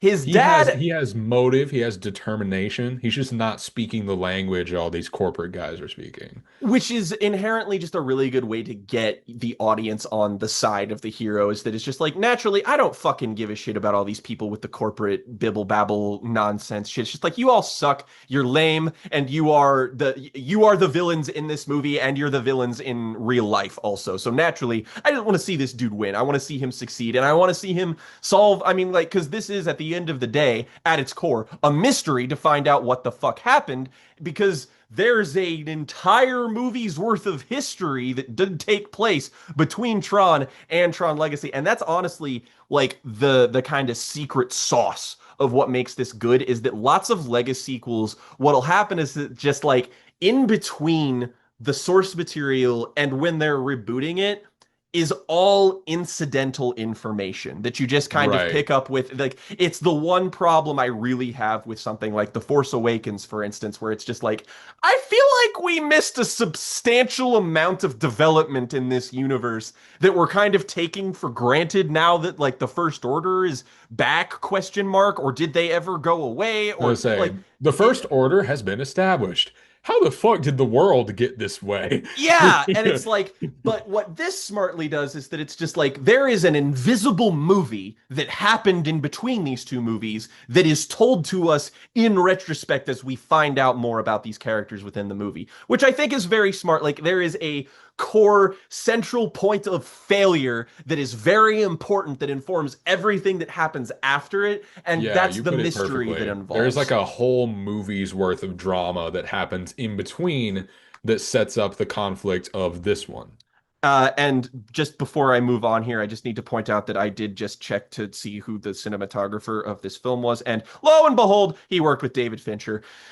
I mean, we know what we're talking about sometimes. This is where we see, like, the goal of the movie here is that it's just like, what happened to my dad, essentially. And you as an audience member are also implicitly asking this question, because like, not only is the ending of the original Tron, you're just kind of like, hold on a minute, and then you're just kind of like, okay, so that did indeed happen, but what are the implications of what that actually meant, and like, That why movie does does very much end with Jeff Bridges getting out of the virtual world and then just going back to whatever the fuck he was doing. yeah, Like and now you're like, he does, there's no implication he's gonna do anything after that involving the virtual world, which is very insane. and it's like, oh well, okay, he disappears again, we've got to find him, and the company's got something to do with it, but we've got some new management here. We've like, it actually has kind of the same, I guess it is longer, but it does kind of have the same ratio of real world to other world stuff. But like, once we get put into the digital world and we just get that sequel, like, oh man, the ways in which I can technically compliment this shit. Like, I've already mentioned, like, the camera work, obviously, like the look of everything is so distinct, it's so individual. Nothing exactly looks like this movie. The neon aesthetic, the sort of traced lines, the suits, the sleekness of all of it. It is so well complemented by the sound design in this movie, which is absolutely immaculate. Fucking immaculate. Like, if you listen to this on a good sound system, this is the kind of shit. Like, I am so sad that I never saw this in theaters. Like, legitimately disappointed, because on a big surround system, this, like, you get to hear the Daft Punk score, which is incredible, but just getting to see this and feel it, it is a 5 cents experience movie. Like, it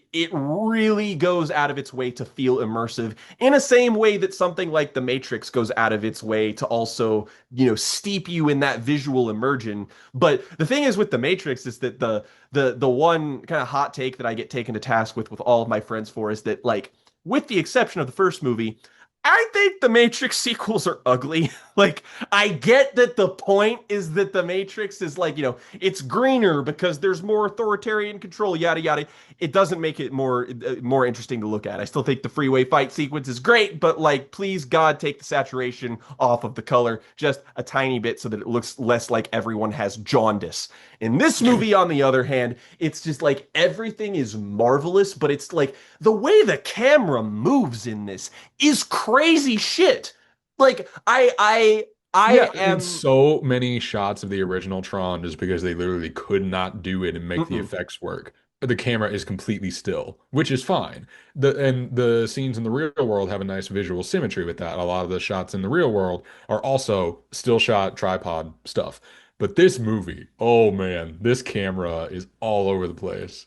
And it kind of has to be because the action scenes in this, which are like, the most like if we're talking about just out and out improvements from the source material, it's just like every action beat in this movie is flawless. Like every single cycling sequence is edge of your seat, Mad Max Fury Road. This is so fucking cool. I can't believe everyone doesn't think this is the coolest thing ever while you are looking at it.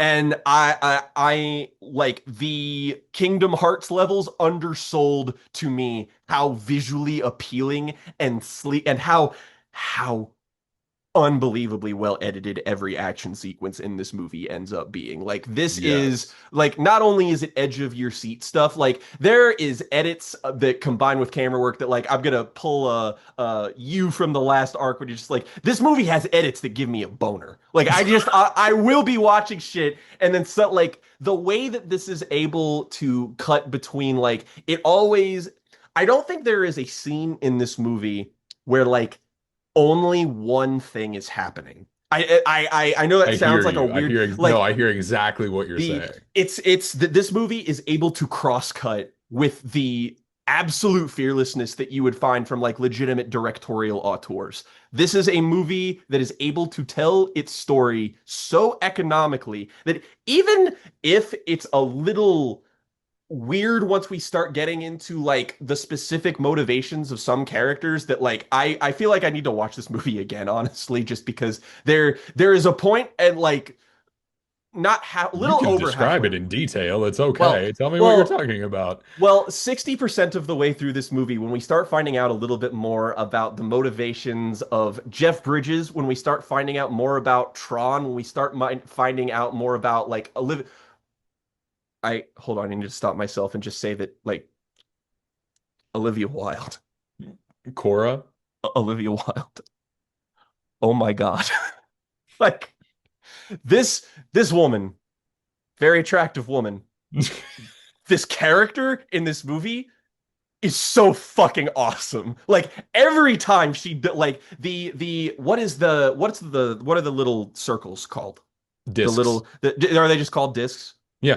Okay, the little disc shit they do with this, my favorite visual thing with this, which I don't like, it's kind of shown in an abstracted way in the first Tron. So you kind of just sort of internalize it as like, oh, that's a bunch of computery kind of gook that happens when they get struck with it. They just kind of like explode. When something dies in this movie and Oh something my like God. explodes A and de-resolution. yes, and it actually looks like it's something in HD that's being downscaled and then like shatters also like glass. It's like it's legitimately a visual idea I can't compare to anything else I've ever seen in a movie. When it happens to her arm and you just have to see like the basically digital entrails off of her shoulder, it looks so great. And I guess finding out that like sort of uncovering what happened with Clue, who is kind of the central antagonist of the film, and finding out that like essentially, I mean, he kind of became a dictator, Yeah, more or he less. runs a coup. Yeah, Kevin refers to it as such. yeah, the Clue coup, if you will. And then there is What flew the over the cuckoo's nest? it's also very like it's odd how like the titular role here Tron is kind of one of the least defined things about this movie, I Well, guess. they were walking a difficult line because you can't get Bruce Boxleitner to be like a big action star again. No, no, you can't. Somebody had the idea that they wanted Tron to get like brainwashed and become a servant of Clue and do all that. So and so you it's Ray Park actually in the suit. Oh, really? Famously played Darth Maul, and functionally Huh. Tron, or as he's known throughout 90% of the movie, Rinsler, even though he still has the fucking T on his suit, so you know Yeah. it's him. Yeah, yeah, obviously. Like you're kind of waiting for the movie to just be like, all right, we need to get to the rug pull here. Well, they But don't treat it like it's not him. They just wait for no. somebody who knows who it is to see it. Once Exactly. Kevin Like, sees it, Kevin is not confused for a moment. He knows that no. that's really Tron. He just has a new name because of the brainwashing. But yeah, Tron has to become kind of the Darth Maul of this movie, Yeah, which like is a the little cool bit guy. disappointing. I did want a little bit more, but I still think that the establishing of the world and like the idea of, Kevin sort of talking about how, creating the perfect system is the ideal, the end goal for these characters. But like there's what is it? Is it just isomorph? ISOs, yeah. The ISOs. Okay, the Isomorphic algorithms, basically living beings formed inside of the world. And Kevin doesn't really know why, but he yeah, just like immediately accepts them into society. they are anomalies. They are basically the Matrix analog is that they're Smith. They are originally like they are fabric of the data of the world that organically weaves into something that the original design did not intend at all. It is just an after effect of having an ecosystem with this many variables that will inevitably like just, life will just kind of occur. And that's like this movie's for kids. I need to point out that like it's definitely aiming for like a teenage boy audience. Like the show I think is actually kind of more endemic of like what the audience for a movie like this is. But Yeah, like Clue ends up considering is just like sees these things like, you got to go. Like this is going to this is disrupting the perfect system essentially and how it could potentially work. So they are what's the word I want to use here? Aberrations, I guess. I guess. Yeah, yeah, yeah. Uh, I have a question for you. Okay. How do you feel about the Jeff Bridges face in this movie? I think it's aged interestingly because, yes, it doesn't look good. Like, it doesn't look Hmm. good. Hmm. There are just times where his face is not doing things that Jeff Bridges' face should Hmm. be doing. However, if you look at it as an element of the text, it's gained an interesting complication to it, where if you think about Clue as a legitimately artificial copy, then it kind of makes visual sense that he looks like that, if you can wrap your Yeah. head around what I'm No, saying here. I There's a completely way you can agree. think about the movie where it works in text, but I never like try to argue with somebody if they think that Clue's face doesn't look right and it takes him out of the movie. And see, this is the point where, like, once we kind of have the father-son reunification aspect of this movie, it goes from being just like, wow, this is really interesting. And I'm like, trying to parse where everything is in the world in Once relation to each Kevin is other. back in the movie, this is like all-time good shit for me. Oh, This is like yes. all-time good sci-fi when Like, Kevin gets brought back into the well, fold. I love what is it the fuck he's like bio digital jazz, man. Like, what the Yes. fuck does that Yes. mean? In Yes. complimentary in the He's best so way. good, and his performance is so good as Clue because he's legitimately trying to do an impression of his younger, like what Yeah, yeah, he yeah, used yeah. to sound like. And so Clue sounds different. It's It's all really uncanny. good The voice performance. is uncanny. The face is uncanny. It's just like it is something that like if in the moment I'm sure it kind of took you out of it, but again, in retrospect, it's like I didn't even need to be told that it had aged weirdly. Like it made visual sense to me as someone who lives in the year 2025. And that's where the emotional kind of core from the movie comes from is that it's just like that's what really ended up hooking me and me being like, oh, okay, this takes it over the line from a movie I find interesting to a movie I find like compelling and evolving is the father-son relationship and the reconciliation that we have of just like there's a lot of complicated emotions that are at play here in the sense that like because Clue ended up closing that portal. It's just like, yeah, we're having some daddy issues hours here. There's some problems that need to be reconciled, but also like, he wants to protect his son, but also he feels an allegiance to the fact that it's just like, I need to go back and like fix this fucking problem. Like, there's some Yeah, shit that well, needs to be Kevin, dealt with. there's a tug of war because Kevin has kind of resigned himself to the only thing that he knows how to do to stop Clue is just isolate himself and live as a hermit. Hmm. And so that's what he's been doing. But when Sam shows up, because it's revealed that Clue set Sam up to find the laser that gets him put in the virtual Yep. world, um, Kevin is just like, well, the whole reason that you're here is because of my fucking enemy, the guy I've been trying to stop the whole time, and you're gonna play right into his hand if I don't get involved in this. So I gotta come and help you, I guess. So there's a little bit of like, I love the idea of worlds like this where it's just like there's kind of factions, but everyone is like really has a really own defined self-interest. Like we have Olivia Wilde's character who kind of has her own agenda, and like just You've the got Michael Sheen as evil Rick from Casablanca. oh, that's such a good way of putting it. Oh, I Well, this love movie's that. got a lot of old Hollywood energy. Like I was watching the fucking light cycle battles, I'm thinking of like Ben-Hur. There's Oh, yeah, there's that's a even visual yeah. logic to, or there's an homage, there's a logic to the old Hollywood homages going on here. Absolutely. Yeah, I completely see that. But like there's a point where Sam has to basically go back into like what the place that Clue controls essentially and has to find a way to like bypass shit in order to get back to the portal to open that Clue ultimately closed in the past that is why Kevin has been there this entire time to begin with. The fucking like I keep coming back to the action sequences in this, but like this movie has the uncanny ability to one up itself at basically every single turn. Like every single time we get an escalation in stakes and an escalation in action, it's cooler than the last time it happened. Yeah, I mean the only time I would really disagree with you is when they do the full like I like the dogfight, but there are parts of it that feel very like, oh, we just need to rip off Star Wars real fast. Uh, I guess I just have a special place in my heart for that shit because like that is also totally what the original movie was doing too, is that they were oh, also certainly, like certainly. we But really it's got to do blatant. that. It's blatant when it's like, Sam, get in the guns. Yes, and like we get a bit of a reunification with Cora, and she's like the last ISO, and like basically the warship thing at the end. Like I'm trying to picture like how honestly it is a lot of the action beats in this actually do remind me a lot of Treasure Planet. That is the thing I kept Ooh, coming back to with this is yeah. that like these movies have a very similar kind of final third when everything kind of comes together and like there's a lot of themes about fatherhood and estrangement and reconciliation and just interesting stuff and some visual ideas that do kind of echo each other. But like point being is that it allowed me an easy in to sort of see that this movie had so much more heart.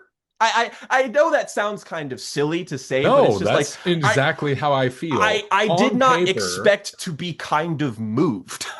On paper, this a lot of the story beats here are like the most basic shit you can do, but they're clearly overthinking it and thinking about how to take it further with stuff like the ISOs, with stuff like Rinsler being a little bit more complicated than he initially Hmm. appears, with stuff like how the father-son dynamic is portrayed. Like I love the dialogue between Sam and Kevin when they're just Yes. talking about like, why won't you do this?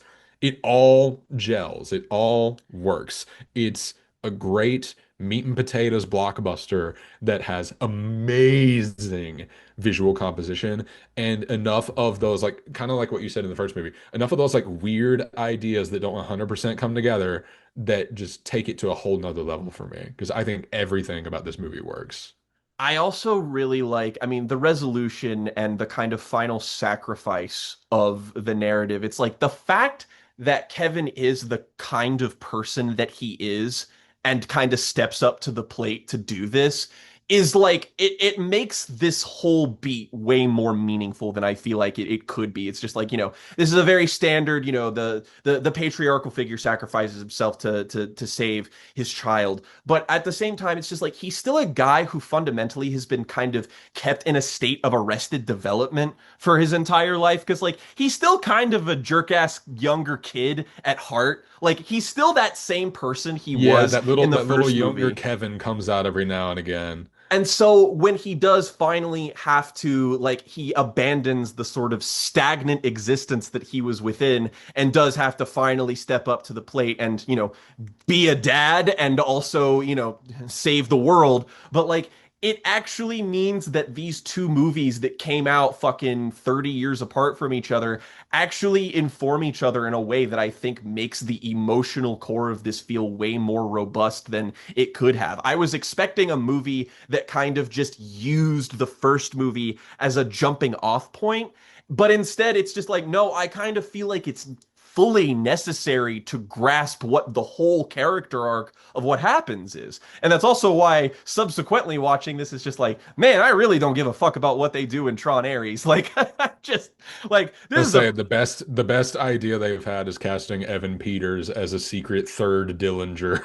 the third Dillinger has hit the towers. But like it ends in a way that still does open like the door, I guess, for something that could be interesting. But I like, the ending We're that it goes past that out ship on. has sailed. I would Yeah. love to see the version of Tron 3 that stars Sam and Cora, but that ship has sailed. Like, yeah, I absolutely want to as well. Like, and it would probably be like more of like a corporate thriller, like actually, and like that seems like a cool angle. Like, I would love to see that explored. Yeah, But like like, imagine we get a little bit closer to the first movie and it's Cillian Murphy's character like trying to take over somehow, and so they have to go back in, and like stop it from the inside. even shit like the final shot of this is just like it's such a perfect fucking grace note for everything that it's just like I don't really think that like we have passed the window of opportunity, but like it does end on such a perfect note that I'm like, you know what, we should probably leave this like it is. This was illuminating to me just because this is something that I've always wanted to get into and just have never found the motivation to do so. And I came out very pleasantly surprised with how I enjoyed both of these, even more than I did. Like I kind of knew Legacy would be my shit, but like I ended up being like the cast is perfect with what they're doing. Honestly, like I don't think I've ever liked Olivia Wilde more than I like her in this. I think she's like spunky, she's fun, but she actually has a legitimate character to her that doesn't make her feel like a, kind of tropey female character blockbuster sidekick that kind of gives the main protagonist a little bit of shit sometimes because she's a bit of an ass kicker. Like she does feel like she actually has more going on underneath the surface there. And I like the main dude, and I mean Jeff Bridges in both of these is like he's bringing it. I really appreciate him in these movies, and I had a great time. These were something that I honestly, if I have any regrets, I just wish that I watched them as a kid because I would have grown up totally fucking obnoxiously obsessed with them. Like I This, was. oh yeah, absolutely. Like to me, it's just like I definitely like Legacy a fair bit more just because I'm a bit more involved with all of it, and naturally the visual panache that it has is just completely inarguable, aesthetically marvelous. But still, the original Tron, there's plenty to enjoy there. So, I'll say that this in totality ended up being an experience that what, yeah, I'll give this a full five because Let's four go. stars doesn't feel like it equates the again the pleasant surprise that I had with how much I ended up being into these things. And like the best thing that I can do seeing something like this is be like, man, if I was a kid, I would have eaten this shit alive. I would have bought a Tron Legacy backpack, motherfucker. Like I would have been all in on this. That's like all of my like a lot of my favorite media is like rediscovering shit that, I would have loved as a teenager, but I'm just like, I like that I can appreciate the craft of this more now. Like Kaczynski may be one of our best modern blockbuster filmmakers in that like even if the screenplays he works with aren't always the most compelling, filmmaking wise, this dude's gonna fucking bring it. Like it's the complete package. All right. I'm going to start the recommendations because you started recommendations last time. I have the Yeah. bad thing Oh yeah. for you. Not gonna lie, I'm not very spoiled for choice right now. I haven't been thinking a whole lot about what to give you for the bad. The the bad the bad I've ones pulled are out a hard, couple right? heavy hits these past couple episodes, but this one I'm struggling, but I think I've got it. I think I know what to do.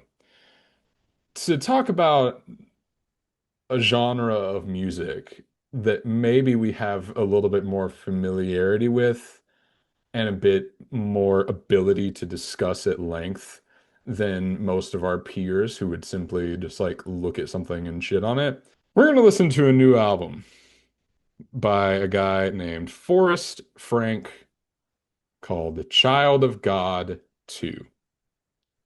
Oh I'm not going to tell you no. any of what this is, Oh just going to no. do it. And that's what it is. Forrest Frank, Child of God 2. Let me All right, what do you got? let me look up what this album art looks like from Mr. Forrest Frank so I can fucking what is this fucking well, okay. Yeah, looking at these song titles, okay. Thomas Rhett? What? Okay. Whatever. Whatever. Okay. This is that'll be we'll be reckoning with some past devils quite literally with that one. Okay. So recommending you Detroit was not just an ass pull of sorts. It was intentional because I really like the idea of these like story-based and choice-based games because I feel like, games as a medium are still kind of finding their footing. And it's difficult to sort of do that, but without ascribing to the tenets of, cinematic storytelling. Like you can I know all where you're going with this. I'm so excited. I don't you probably don't. But I wanted to provide an example of what I think are like is an example of story-based decision making in games that is like kind of shaky, like foundationally interesting, but ultimately kind of unsuccessful. And then I wanted to sort of invert that because the thing about Detroit is that, the budget, it looks great, a lot of money dumped into that game, super amount of polish. So, what if I invert things a little bit here and I do an example of a story-based, choice-based game that maybe is made with a far more limited toolkit, but I think is a much better, more exemplary version of what these things are capable of and the storytelling boundaries that they can push at. So, Jen, what I am recommending you is that I am going to recommend that you kill someone. What? Sounds kind of outlandish, I know, but what if the person you had to kill, what if, what if you were motivated to do it? What if this person was a member of the monarchy, for example? What if you had to kill a princess? I know what this is. Jen, you are going to be playing and finishing Slay the Princess. I The know what this is. I've heard good things about this. I'm so excited. This is the last game that I five-starred. And Okay. do you know anything about it? No, I know nothing. I know it is a visual Then novel. you can knock this out in an evening. Ree and I basically did. The only requirement here is that you beat the final boss. I won't tell you what it is, but you will know when it happens. Okay. You will know. But this was a very special experience that I had, and I have been dying to talk about it with somebody. Let's go. I'm so excited. I've heard really good things about this game. I'm very excited. Okay. Christian music and Slay the Princess, baby. Next time on Jen and Jake's Bizarre Affray, we venture into Frank's forest to find the princess within and see, does she slay? Does she slay? Fuck you.